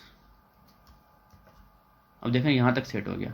इसकी मैक्सिमम विड्थ इतनी दिखा रहा है, यहाँ के बाद ख़राब होगा तो इसकी हमें 600 ये कर देता हूँ। इसको हटा देते हैं, ये कंट्रोल R दबा दिया। देख रहे हैं ये यहाँ के बाद आके पेज ख़राब होगा 600 पिक्सल के बाद, इस तरीके से। तो ये मिनिमम विड्थ मैक्सिमम विड्थ इस तरीके से सेट करते हैं। हाइट इस तरीके से हम सेट कर सकते हैं। ये हमने हाइट सेट की थी इसकी, ये वाली हाइट को आपने और बढ़ाना है तो आप 200 पिक्सल कर दो, तो इस तरीके से हाइट पूरी बढ़ जाएगी। कंट्रोल R दबा दिया, ये देखें। इस तरीके से आप नेविगेशन बार बनाते हैं, इसी के अंदर होम बटन आता है, मेन्यू बटन आता है, इस तरीके से हम इसको सेट करते हैं। तो हाइट विड्थ, अब बॉर्डर रखना है इसका तो हम बॉर्डर सेट करते हैं, बॉर्डर सेट कर देते हैं। बॉर्डर लग दिया हमने, क्या रखना है 4px डबल और ब्लैक, ठीक है। तो देखिए अब इसका बॉर्डर सेट हो गया ब्लैक और इतना सेट हो गया पूरा। तो इस तरीके से बॉर्डर्स का सेट करते हैं, कलर वगैरह इसका सेट करते हैं, हाइट वेट सब समझ आ गया। अब मार्जिन और पैडिंग, मार्जिन क्या चीज़ है, पैडिंग क्या चीज़ है, कैसे सेट करते हैं, सब पहले उसको समझते हैं। मार्जिन और हेडिंग है क्या चीज़। देखो बिलफर्स मार्जिन और पैडिंग है क्या, जिसको समझते हैं। बिलफर ये आपने लिखा था एक एलिमेंट हेडिंग का, एक पैराग्राफ का। अब इसके बीच में जो स्पेस है, मतलब और इसके बीच में जो स्पेस है, एक एलिमेंट के बाद दूसरा एलिमेंट स्टार्ट होता है, इन दोनों के बीच में जो स्पेस होता है वो अलग चीज़ होती है। एलिमेंट का जो अपना अंदर ही स्पेस होता है वो अलग होता है। ये कहलाता है बार वाला स्पेस, मार्जिन माइनस टॉप। इस एलिमेंट और इस एलिमेंट के बीच में जो गैप है वो टॉप मार्जिन है, और जो नीचे वाला है वो मार्जिन माइनस डाउन है। लेफ्ट पे जो है मार्जिन माइनस लेफ्ट है, और राइट पे जो है मार्जिन माइनस राइट है। अब इस एलिमेंट के अंदर ही देखा जाए तो अलग चीज़ है, तो ये बाहर वाली चीज़ होती है, बाहर से इसे हम कहते हैं मार्जिन। और अंदर से जो होता है, अंदर का जो ऊपर वाला है, इस एलिमेंट का अपना जो ऊपर वाला स्पेस है वो कहलाता है पैडिंग माइनस टॉप। नीचे वाला पैडिंग माइनस डाउन, लेफ्ट वाला पैडिंग माइनस लेफ्ट, और राइट वाला पैडिंग माइनस राइट। तो अंदर का जो होता है वो पैडिंग कहलाता है। अब इसको सेट करके देखते हैं और समझ आ जाएगा, जाहिर सी बात है ऑब्वियसली। तो पैडिंग ऊपर की सेट करनी हो तो हम पैडिंग माइनस टॉप लिखते हैं, उसका साइज। नीचे का हो तो पैडिंग माइनस डाउन लिखते हैं, उसका साइज। लेफ्ट पे तो ऐसे लिखेंगे, राइट पे तो ऐसे लिखेंगे। एक साथ करना हो तो एक साथ लिख सकते हैं, पैडिंग लिखा उसका साइज लिखा। ऑटोमेटिक करना है तो ऑटो लिख देंगे, ये साइड हो गया, ये साइड हो गया, एक साथ चारों का साइज। तो ये जो होता है ये हमारा टॉप होता है, ये राइट होता है, ये बॉटम होता है, और ये लेफ्ट। ये टॉप, ये राइट, ये बॉटम, ये लेफ्ट। अलग अलग करना है तो अलग अलग कर सकते हो, एक साथ करना है तो एक साथ भी कर सकते हैं। मार्जिन का उसी तरह होता है, ऊपर वाला मार्जिन को मार्जिन माइनस टॉप लिखेंगे, डाउन का डाउन लिखेंगे, राइट लेफ्ट का लेफ्ट लिखेंगे, राइट का राइट लिखेंगे। एक साथ करना हो तो हम उसी तरह एक साथ लिख के पूरा कर सकते हैं। अब उसको करके देखते हैं प्रैक्टिस, तो बेहतर समझ आ जाएगा। अब बिल्कुल ये है। अब मैं चाहता हूँ कि ये जो लिखा हुआ है ये इससे थोड़ा सा नीचे आना चाहिए, मतलब इस बॉक्स और इस टेक्स्ट के बीच में साइज ज़्यादा होना चाहिए। तो ये पैराग्राफ था तो मैं पैराग्राफ को क्या करता हूँ, ये पी है, क्या करता हूँ मार्जिन माइनस टॉप, क्या करता हूँ 60 px, सेव कर दिया, यहाँ कंट्रोल दबा दिया, तो ये देखिए नीचे आ गया, इन दोनों के बीच में मार्जिन सेट हो गया। अब मैं चाहता हूँ ये है इसी के अंदर इसकी स्पेसिंग थोड़ी सी बढ़ जाए। अब ये इसी के अंदर जो है ना, ये पैडिंग है, ये हमारा मार्जिन है। तो अगर मैं पैडिंग सेट करनी है तो मैं क्या करूँगा, इधर ये नेविगेशन था, नेविगेशन के अंदर क्या था, हेडिंग थी, हेडिंग है, पैडिंग, ठीक है, माइनस लेफ्ट करता हूँ, बिल्कुल सिर्फ 10 पीस करता हूँ, सेव करता हूँ, यहाँ पे आके रीलोड कर दिया, देखें इससे थोड़ा सा स्पेस आगे आ गया, पहले कम था। तो अगर मैं यहाँ से 50 पीस करता हूँ, ये थोड़ा सा और आगे आ गया। तो इस तरीके से ये इसी के अंदर क्या है, पैडिंग साइड होती है, ऊपर वाली, नीचे वाली, साइड वाली, राइट वाली, और इन दोनों के दरमियान इधर वाली। और इस बॉक्स को मैं चाहता हूँ ऊपर से थोड़ा सा ऊपर आ जाए, ये जो बॉक्स है पूरा, ये मार्जिन माइनस टॉप कितना आ जाए 50 px। अब देखिएगा बॉक्स ऊपर से नीचे, यहाँ से यहाँ का गैप चाहिए, तो हम क्या करेंगे, इधर मार्जिन माइनस टॉप लिखेंगे और देखें इसके ऊपर ये आ गया। अगर मैं चाहता हूँ कि ऊपर से साइड सेट करूँ, नीचे से साइड सेट करूँ, और ये लेफ्ट राइट खुद ऑटो हो जाए, तो मैं इसके लिए क्या लिखूँगा, इस तरीके से कि 20 px में लिख दिया, ये आ गया ऑटो 20 px ऑटो। अब देखें ये खुद ऑटोमेटिकली सेट हो गया, मैंने ऊपर का नीचे का सेट किया तो खुद ही ये लेफ्ट राइट खुद सेट कर देगा। तो इस तरीके से ये हमने ये कर दिया, ये ऑटो कर दिया। इस तरीके से क्या होता है, हमारा मार्जिन सेट होता है, वो हमने कर दिया। ये हो गया टेक्स्ट माइनस अलाइन सेटअप में हम कर चुके हैं, सब कुछ कर चुके हैं, ये हमारा सेट हो गया। मार्जिन और पैडिंग, किस तरीके से मार्जिन और पैडिंग काम करती है, ठीक है, ये समझ आ गया हमें पूरा, प्रैक्टिस भी कर लिया। अब बात करते हैं लिस्ट कैसे स्टाइल करते हैं। भाई लिस्ट में क्या होता है कि हम वही लिस्ट की अगर आपने विड्थ सेट करनी है तो कर सकते हो, आपको पता है विड्थ कैसे सेट करते हैं, हाइट कैसे सेट करते हैं, सब सिखा चुका हूँ। कलर कैसे सेट करते हैं, कलर लिखते हैं, पैडिंग कैसे करते हैं समझ आ चुके हो, मार्जिन कैसे करते हैं वो समझ आ चुके हो। Border minus top, border minus datum, ये अलग अलग कर सकते हो, बॉर्डर एक साथ बॉर्डर कर सकते हो, चारों का हो जाएगा, अलग अलग करना है तो अलग अलग कर सकते हैं। टेक्स्ट अलाइन सेंटर कर सकते हैं। डिस्प्ले इनलाइन, ये इसका अपना खास होता है कि बिल्कुल लिस्ट जो होती है नीचे आती है, आप एक ही लाइन में चाहते हो तो डिस्प्ले इनलाइन कर दोगे तो इनलाइन हो जाएगा। मार्जिन उसका सेट कर सकते हो आप। तो ये सेम चीज़ थी जो आप सीख चुके हो, बस जिसमें आप अप्लाई करना चाहो अप्लाई कर सकते हो। मैं लिस्ट में करके दिखा देता हूँ आपको, अगर देखना है तो सबसे पहले तो लिस्ट में बनानी पड़ेगी। इधर जाते हैं, बिल्कुल हो सकता है मेरे पास लिस्ट में बना हुआ हो, ये बना हुआ है, लेकिन चलो हम कर रहे हैं तो हम कर लेते हैं। इधर आ जाते हैं, बॉडी के अंदर लिस्ट बना लेते हैं, ठीक है। अनऑर्डर लिस्ट बना लेता हूँ मैं, यूएल बना लेता हूँ, यूएल को बंद कर लेता हूँ, एक ही एलिमेंट बना लेते हैं, इसको कॉपी कर देता हूँ, 3-4 एक साथ बना लेता हूँ। इसमें लिख दिया मैंने होम, इसमें लिख दिया मैंने पेज लिख दिया, इसमें लिख दिया अबाउट, जो भी लिखना है आपने सेव कर दिया। यहाँ पे देखते हैं तो ये लिस्ट आ चुकी है नीचे। अब देखना इसमें डॉटेड्स हैं और नीचे है, तो मैं अब क्या चाहता हूँ, ये इसको मैं स्टाइल करना है बिल्कुल फर्स्ट लिस्ट को। तो मैं इधर आया पेज में, यहाँ पे लिखा अनऑर्डर लिस्ट, सेलेक्ट किया लिस्ट को, और क्या करना है मुझे टेक्स्ट माइनस अलाइन करना है, राइट पे साइड पे दिखाना है, तो सेव कर दिया, इधर आ गया। तो देखें इस तरफ आ गए सारे डॉटेड, इस तरफ आ गए। तो मुझे क्या करना है, तो इसकी क्या करना है, टेक्स्ट माइनस डेकोरेशन कर सकते हैं आप, ठीक है, तो अंडरलाइन नहीं होगा, ठीक है। तो अब लिस्ट माइनस स्टाइल करूँगा, नन हो जाएगा, तो इसके डॉटेड हट गए। तो ये भी एक चीज़ है जो कि मैंने शायद इसमें नहीं लिखी लिस्ट में।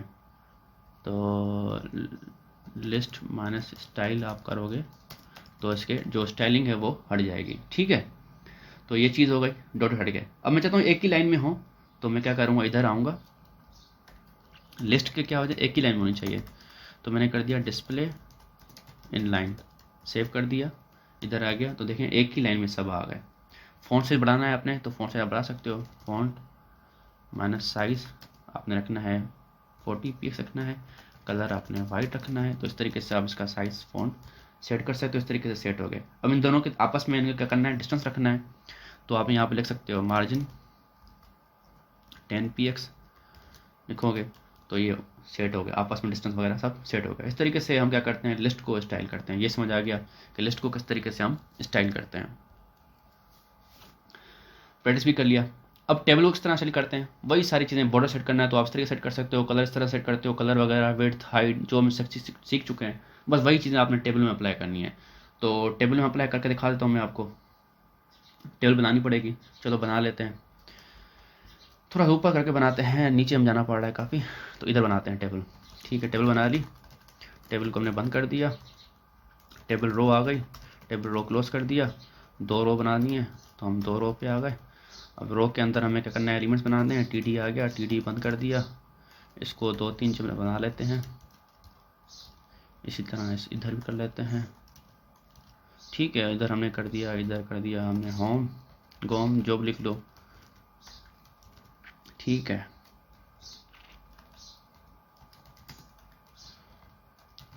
सेव कर दिया, इधर आके रीलोड कर दिया। ये ऊपर टेबल बन गई है जो इस फॉर्म में देख भी नहीं रही कि टेबल है कि नहीं है। तो हम इसको स्टाइल करते हैं। इधर आ गए,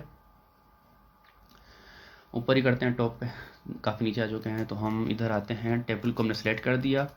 हम करते हैं इसका कलर वाइट सेट कर दिया। बॉर्डर दे देते हैं, बॉर्डर हमने दिया 2 px का दे दिया, और सॉलिड दे दिया, और वाइट दे दिया। अब देखें इस तरीके से इसका सेट हो गया। तो इस तरीके से हम इसको सेट करते हैं। टेक्स्ट माइनस अलाइन करना है तो हमने इसको सेंटर कर दिया। इस तरीके से इसका टेक्स्ट सेंटर हो जाएगा, इसके बीच बीच में टेक्स्ट सेट हो गए। तो इसकी विड्थ अगर बनानी है तो हम विड्थ इसकी बढ़ा सकते हैं। ठीक है, इसकी विड्थ बढ़ गई। हाइट बढ़ानी है तो हाइट हम उसी तरह बढ़ाएंगे।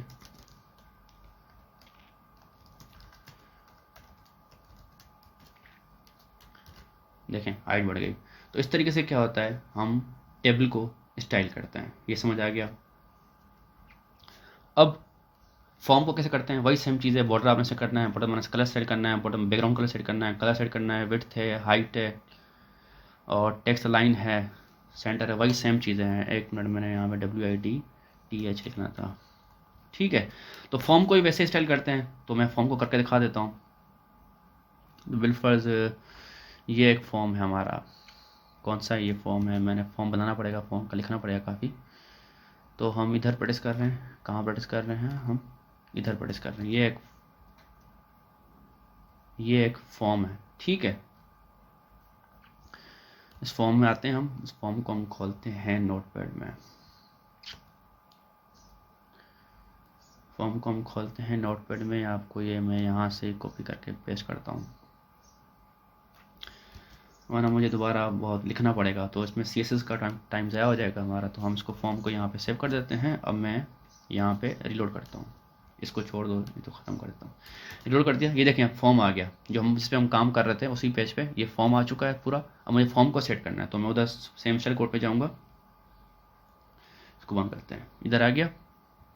मुझे क्या करना है, फॉर्म को सेट करना है। तो फॉर्म पे आ जाता हूँ मैं, फॉर्म को सेट किया। इसको करना है, फॉर्म को क्या करना है भाई, कलर मुझे इसका रखना है वाइट। टेक्स्ट माइनस अलाइन करना है आपने सेंटर। ठीक है, सबसे पहले ये देखते हैं, ये हो गया, सेंटर में आ गया, वो कलर सेट हो गया। अब बिलफर्ज मुझे ये जो है टेक्स्ट एरिया, इसका कलर सेट करना है, या इसका कलर सेट करना है, या बटन का कलर सेट करना है। बटन को कर देते हैं फॉर्म के अंदर। फॉर्म के अंदर क्या है, बटन है। बटन नहीं है फॉर्म के अंदर मेरा भाई, इनपुट टाइप है। क्या है फॉर्म के अंदर हमारा, क्या होता है, ये इनपुट टाइप होता है, जो कि मैं एट्रीब्यूट्स लेटर में सिखा चुका हूँ। तो अगर आपने वो करना है तो हमें ये करना पड़ेगा, इधर कोई इनपुट है, और type is equal to submit है। अब इसका कलर सेट करना है मुझे, बैकग्राउंड माइनस कलर सेट करना है रेड, और विड्थ रखनी है मुझे इसकी 600 px। अब इसको सेव करके देखते हैं। देखें इसका साइज़ बड़ा हो गया, और इस तरह सेट हो गया। तो इस तरीके से हम फॉर्म को सेट कर सकते हैं, वही सेम चीज़ें आ जाती हैं। तो ये हो गया, फॉर्म को सेट करना हमने सीख लिया, ये हो गया, ठीक है। उसके बाद स्क्रॉल बॉल, अगर आप चाहते हो कि ब्राउज़र के ऊपर साइड पे जो स्क्रॉल बॉल दिखती है, स्क्रॉल बार जो दिखती है, वो कैसे सेट करते हैं, तो उसके लिए ये बिल्कुल ये पेज है, ये जो स्क्रॉल बॉल है, स्क्रॉल बार, ये अब ये कैसे सेट करते हैं, तो उसके बाद सबसे पहले स्क्रॉल बार, ये पूरी स्क्रॉल बार है, उसके लिखते हैं हम ये 4 बार colon minus webkit minus scroll bar. तो कली ब्रेक स्टार्ट करते हैं, कर्ली बंद। इसके अंदर जो लिखना है हमें, विड्थ की सिर्फ ये जो बॉक्स की विड्थ कितनी सेट करनी है वो हमें लिख दिया, कलर कैसे सेट करना है वो लिख सकते हैं। अब ये जो ट्रैक है, ये रास्ता पूरा जो बनना है, ये तो वही सेम चीज़ लिखनी है हमने, 4 बार colon minus webkit scroll bar minus track, colour set करना है, कलर सेट कर दिया, बैकग्राउंड बंद कर दिया। अब ये थंब है जो आप ये लेके घूमोगे, वो थंब, उसका फिर कलर सेट कर देंगे। अब इसके ऊपर आप होवर करते हो तो उसका कलर क्या सेट करना है, तो इस तरीके से आप वेब पे स्क्रॉल बार को सेट करते हैं। और वो करके देखते हैं, प्रैक्टिस करके देखते हैं स्क्रॉल बार को, ठीक है। ये होता है हमारा स्क्रॉल बार। तो अभी हमें क्या दिख रहा है, नॉर्मली स्क्रॉल बार हमारे ऊपर ये दिख रहा है। तो हम इधर आते हैं स्टाइल में, और हम यहाँ आते हैं,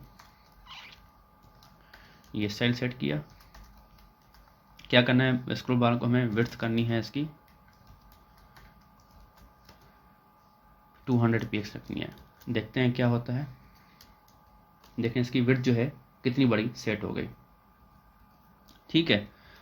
और इसके बाद हमें क्या करना है, इस पर ट्रैक का कलर क्या सेट करना है हमें, बैकग्राउंड माइनस कलर येलो रखना है इसका, जिसका कलर रेड येलो हो गया। और इसका क्या करना है मुझे, थंब जो है, थंब इसके ऊपर जो था उसका क्या करना है, बैकग्राउंड माइनस कलर जो है वो क्या करना है इसका, मुझे रेड रखना है। ये आ गया, इस तरीके से ये आ गया। इसके लिए होवर करूँगा तो होवर क्या होना चाहिए, तो इसके थंब माइनस होवर क्या होना चाहिए, बैकग्राउंड माइनस कलर पिंक दे दिया। अब कंट्रोल आर दबा दिया। अब देखें इसके ऊपर नहीं हो रहा सेट, क्योंकि हमने ये सही सेट नहीं किया। इसके ऊपर ये कॉलन आता है क्योंकि ये इसकी एट्रीब्यूट है। अब देखें ये इस तरीके से क्या होता है, ये पूरा स्क्रॉल बार बनता है। तो बहरहाल कुछ लोग चाहते हैं कि अपनी वेबसाइट पर एनिमेटेड दिखाएं, तो वो इस तरीके से सेट कर सकते हैं स्क्रॉल बार। वो समझ आ गया हमें स्क्रॉल बार कैसे सेट करते हैं, ठीक है, इस तरीके से। अब आप सब चीज़ सीख चुके हो, स्लेटर कैसे हम उठाते हैं किसी एलिमेंट को, कैसे उसकी स्टाइलिंग करते हैं, बैकग्राउंड कलर सेट करते हैं, स्टाइलिंग टेक्स्ट स्टाइलिंग कैसे करते हैं, साइज कैसे सेट करते हैं, स्क्रॉल बार कैसे करते हैं, सब कुछ आप सीख चुके हो। अब दूसरे तरीके देखते हैं किस तरीके से हम CSS में लिख सकते हैं। एम्बेडेड जो मैं बताया था उसमें क्या करता है, हम HTML पेज के अंदर आते हैं। बिल्कुल ये आपका HTML का पेज था, हम अभी तक एक्सटर्नल पे प्रैक्टिस कर रहे थे। अब वही चीज़ है, सेम सिर्फ लिखने का तरीका आप जहाँ लिखना चाहो। तो उसमें क्या करता है, ये जो हेडिंग का टैग है इसके बीच में हम लिखते हैं स्टाइल बंद करते हैं, और इसके बीच में हमें जो भी लिखना है वही सेम चीज़, स्लेटर आ गया, प्रॉपर्टी आ गई, वैल्यू आ गई, उठा लिया, बस जो भी करना है आपने, सिर्फ स्टाइल का टैग शुरू करना है और आखिर करना है। बाकी सेम चीज़ है जो आप एक्सटर्नल में कर रहे थे, जो हम अभी तक कर रहे थे वही सेम चीज़। तो वो हमें क्या करना है, इस हेड के बीच में लिखनी है इस तरीके से। ये आ गया, स्टाइल का टैग शुरू किया, बंद किया, उसके बीच में हमने लिख दिया जो भी हमने अभी तक सीखा है वो सेम चीज़, बस सिर्फ आपने स्टाइल शुरू करना है और स्टाइल बंद करना है इस तरीके से। तो इस तरीके से हम करते हैं। अब इसको प्रैक्टिस करके देखते हैं। इधर आएंगे हम इंडेक्स पेज पे, जो हमारा पेज है, इस हेडिंग के बीच में आएंगे, यहाँ पे हम लिखेंगे स्टाइल, और यहाँ पे हम स्टाइल को बंद करेंगे। अब यहाँ पे जो हमें करना है वो हम कर सकते हैं। बिलफर्ज मुझे क्या करना है, कलर जो है रखना है वाइट रखना है, बैकग्राउंड कलर चेंज करते हैं, बैकग्राउंड माइनस कलर पिंक रखते हैं, सेव करते हैं। अब पूरे पेज का कलर सेट हो जाएगा। पिंक हो रहा है लेकिन उसके बाद दोबारा वो हो रहा है क्योंकि हमने CSS के ऊपर ज़बरदस्ती उसका वो लगाया हुआ है। इधर हम जाते हैं तो हमने यहाँ पे ये बैकग्राउंड कलर वगैरह हर चीज़ सेट की हुई है, टेबल फॉर्म सेट किया हुआ है, सब कुछ हमने सेट किया हुआ है। इधर देख रहे हैं आप, ये देखें, ये यहाँ तक हमने ये सब कुछ कारनामा किया हुआ है। बैकग्राउंड कलर किसका सेट किया, हम स्लेटर हम नहीं लगाया हुआ, हम लगाते हैं बॉडी, ये बॉडी, अब हुई ना पूरी कोडिंग, सिलेक्टर आता है उसके अंदर सेट होता है, ये हमने गलती की थी। अब इसको रीलोड करते हैं, ठीक है, इस तरीके से ये काम करता है। इसको हमने सेव कर दिया, सेव कर दिया। स्टाइल का टैग हमने बंद किया, बॉडी में आ गए, बैकग्राउंड माइनस कलर हमने पिंक रख दिया, ठीक है, ये हो गया। लेकिन अभी भी आ रहा है और बंद हो रहा है, आ रहा है और बंद हो रहा है, ज़बरदस्ती ना। इसकी वजह से अगर हमें इसको बिल्कुल ही फिक्स करना है तो हम इसके साथ ये लिख सकते हैं हैशटैग इम्पोर्टेंट करके, देखते हैं, देखें फिर भी ये आ रहा है क्योंकि हमने इस पे किया हुआ है सेट। इसका ये बॉडी पे बैकग्राउंड माइनस कलर जो हमने सेट किया हुआ है, इसको फोर्सबली वो सेट कर रहा है। इसको यहाँ से हटाना पड़ेगा स्टाइल शीट से, ठीक है। अब भी हमने इसको कहीं ना कहीं इसको सेट किया हुआ है बैकग्राउंड कलर, जिस वजह से वो ये आ रहा है। सबसे पहले वेब कोड को हटा देते हैं जो हमने खाम बनाई हुई है, पूरा ख़राब किया हुआ है मामला। इस तरीके से सेट हो गया, देख रहे हैं ये पिंक दिखा रहा है और हटा रहा है, पिंक दिखा रहा है हटा रहा है, ज़बरदस्ती इसको पिंक ला रहा है। क्योंकि अब हम करते हैं, इधर आते हैं, टेबल सेट हो गई, बैकग्राउंड कलर सेट हो गया, हर चीज़ सेट हो गई, नेविगेशन बार सेट हो गई, लिंक सेट हो गए, मार्जिन सेट हो गए, लिस्ट सेट हो गई। इधर हम आ गए इंडेक्स वाले पेज के ऊपर, इंडेक्स वाले पेज के ऊपर हमने ये लिस्ट की हुई थी, इसको हटा देते हैं। अब सिंपल पेज के ऊपर आ जाते हैं, इसको भी हटा देते हैं, इसको कंट्रोल आ दबा दिया, तो इस तरीके से पिंक बैकग्राउंड सेट हो गया और वो हो गया। तो ये होती है एम्बेडेड तरीका, जो कि उसी पेज के अंदर हम लिखते हैं, स्टाइल का टैग शुरू करते हैं, स्टाइल का टैग बंद करते हैं। तो इस तरीके से हमें क्या हो गया, सेट हो गया। ये होता है एम्बेड। अब इस एम्बेड के अंदर हम कुछ भी करना चाहें, वो सब कुछ जो हम सेम कर रहे थे वही हम सेम चीज़ें यहाँ लिखेंगे, तो वो सब कुछ यहाँ पे सेट होता जाएगा। देख रहे हैं आप, सेम चीज़। तो ये एक तरीका होता है लिखने का। CSS सेम है, जो अभी तक हमने पूरी की पूरी सीखी है एक्सटर्नल पे, वही चीज़ आप एम्बेडेड के ऊपर लिखो। बस लिखने का तरीका आप वहाँ लिखो या यहाँ लिखो, एम्बेडेड मतलब इंटरनल। अब तीसरा तरीका क्या था, इनलाइन का। इनलाइन में क्या होता है, लाइन के अंदर लिखते हैं, जो बताया था मैंने बिल्कुल। ये आपका एक टैग होता है। अब इस टैग के अंदर ये जो शुरू वाला टैग है, स्टार्टिंग टैग, इसके अंदर हम क्या लिखते हैं, स्टाइल इक्वल देते हैं और कोटेड्स। इसके बीच में हमें जो लिखना है वही सेम चीज़ जो हम तक सीख चुके हैं वो। इसमें सिर्फ सेलेक्ट करने की जरूरत नहीं है क्योंकि आप इसमें उसी के अंदर लिख रहे हो। बस सिर्फ आपने इसके अंदर प्रॉपर्टी और वैल्यू असाइन करनी है, बस खत्म। प्रॉपर्टी दे दी, कॉलन दे दिया, वैल्यू दे दी, सेपरेट दे दिया, उसी तरह जिस तरह हमने सेट किया है उसी तरह। इसके अंदर और प्रॉपर्टी लिखनी है तो आप और प्रॉपर्टी लिख सकते हो, इस तरीके से जितनी चाहे आप उसके अंदर लिख सकते हो। बस वही सेम चीज़ है, बस में आपने एक सिलेक्टर नहीं लिखना होता क्योंकि आप सिलेक्टर के अंदर ही हो। बस आपने स्टाइल लिखना है, उसके अंदर आपने ये उसकी जो भी प्रॉपर्टी वैल्यू सेट करनी है तो आप वो कर सकते हो। अब इसको प्रैक्टिस करके देखते हैं। इधर आ गए, ठीक है, और हम इधर आ गए, ये क्या है, फॉर्म है। फॉर्म को, ये फॉर्म है, स्टूडेंट फॉर्म। इसके अंदर आया, मैंने स्टाइल लिखा, इक्वल दिया और यहाँ पे लिखा कलर, क्या करना है इसका, येलो करना है, और टेक्स्ट माइनस अलाइन राइट करना है। सेव कर दिया, इधर आके रिलोड कर दिया, तो ये देखें इधर आ गया, कलर भी इसका येलो सेट हो गया। तो इस तरीके से एम्बेड करते हैं। सेम चीज़ जो हम सीख चुके हैं बस सिर्फ अप्लाई करने का तरीका है। अब हम सारी चीज़ें जो हमने सीखी हैं दोबारा एक बार प्रैक्टिस कर लेते हैं और कोई मसला नहीं है, ठीक है। वो कैसे करेंगे, बिल्कुल हमारा ये पेज था, हम इसको स्टाइल को हटा देते हैं, ठीक है। ये है हमारा, बंद करते हैं इसको, इसको भी बंद करते हैं, इसको भी बंद करते हैं, इस दोनों को ख़त्म करते हैं। अब शुरू से प्रैक्टिस कर रहे हैं, देखें सबसे पहले क्या करते हैं, बनाते हैं HTML का पेज जो भी आपका बना हुआ है, ठीक है। इसको खोला हमने और इसके अंदर जो भी हमें प्रोग्रामिंग करनी है वो हमने लिख दिया, ठीक है, HTML लिख दिया, ठीक है। उसके बाद HTML को शुरू कर दिया, HTML को बंद कर दिया, ठीक है। उसके बाद आपने हेड को शुरू कर दिया, हेड को बंद कर दिया। उसके बाद आपने बॉडी को शुरू कर दिया और बॉडी को बंद कर दिया, ठीक है। इस तरीके से सेट होता है। उसके अंदर आपने जो भी लिखना है बिल्कुल आपने हेडिंग लिख दी, और हेडिंग लिख दी आई एम लर्निंग CSS, ठीक है, बंद कर दिया। इस तरीके से इसको सेव एज करेंगे और सेव एज टाइप में आएंगे, ऑल फाइल्स में आएंगे, जो आपने नाम लिखना है नाम लिखेंगे, HTML कर देंगे, सेव हो जाएगी फाइल पहली वाली। इसको बंद कर दिया हमने, बंद कर दिया। अब CSS फाइल एक्सटर्नल तरीके लिए हमें क्या करना पड़ता है, एक टेक्स्ट फाइल बनानी पड़ती है। उसके अंदर आते हैं हम और इसके अंदर जो भी करना है, सबसे पहले हम इसको स्टाइलिंग करनी है तो क्या करते हैं, सेलेक्ट करते हैं, हेडिंग सेलेक्ट कर दी, कर्ली ब्रैकेट ऑन कर दी, कर्ली बंद कर दी। ये सिलेक्टर होता है, सिलेक्टर कैसे सिलेक्ट करते हैं वो हम सब सीख चुके हैं। उसके अंदर प्रॉपर्टी सेट करते हैं, प्रॉपर्टी सेट कर दी, उसकी वैल्यू सेट करते हैं, उसको देते हैं। ये एक एक्सटर्नल तरीका होता है। इसको हम सेव एज करते हैं और ऑल फाइल्स में आते हैं, और फाइल्स में आकर इसका नाम लिखते हैं, जो भी लिखना है नाम स्टैटिस्टिक्स कर दिया, सेव हो गई फाइल। तो ये इसको डिलीट कर देते हैं। अब इस फाइल को हम खोलेंगे, ओपन विथ कर दिया नोटपैड, और इसको हम क्या करते हैं, इस हेड में आके लिंक करते हैं। लिंक का लिखते हैं टैग, रिलेशन लिखते हैं, क्या है, स्टाइल शीट है, और इसके बाद हाइपरटेक्स्ट रेफरेंस दें, फाइल कहाँ पड़ी हुई है, स्टाइल उसी फोल्डर में पड़ी हुई है तो डायरेक्ट यूँ लिख देंगे। उसके बाद इसको बंद कर देंगे। इसको खोल के देखेंगे तो उसका कलर सेट हो जाएगा, जो भी हम करना चाहते हैं। अब इसका कलर सेट नहीं हुआ है, ब्लैक हुआ है, क्योंकि ये आ गया, ये हेड HTML आ गया, हेड आ गया, बॉडी आ गई, HTML आ गया, लिंक REL, स्टाइल शीट कर दिया, स्टाइल डॉट CSS कर दिया। अब यहाँ पे क्या है, स्टाइल डॉट CSS, इसको खोल के देखते हैं।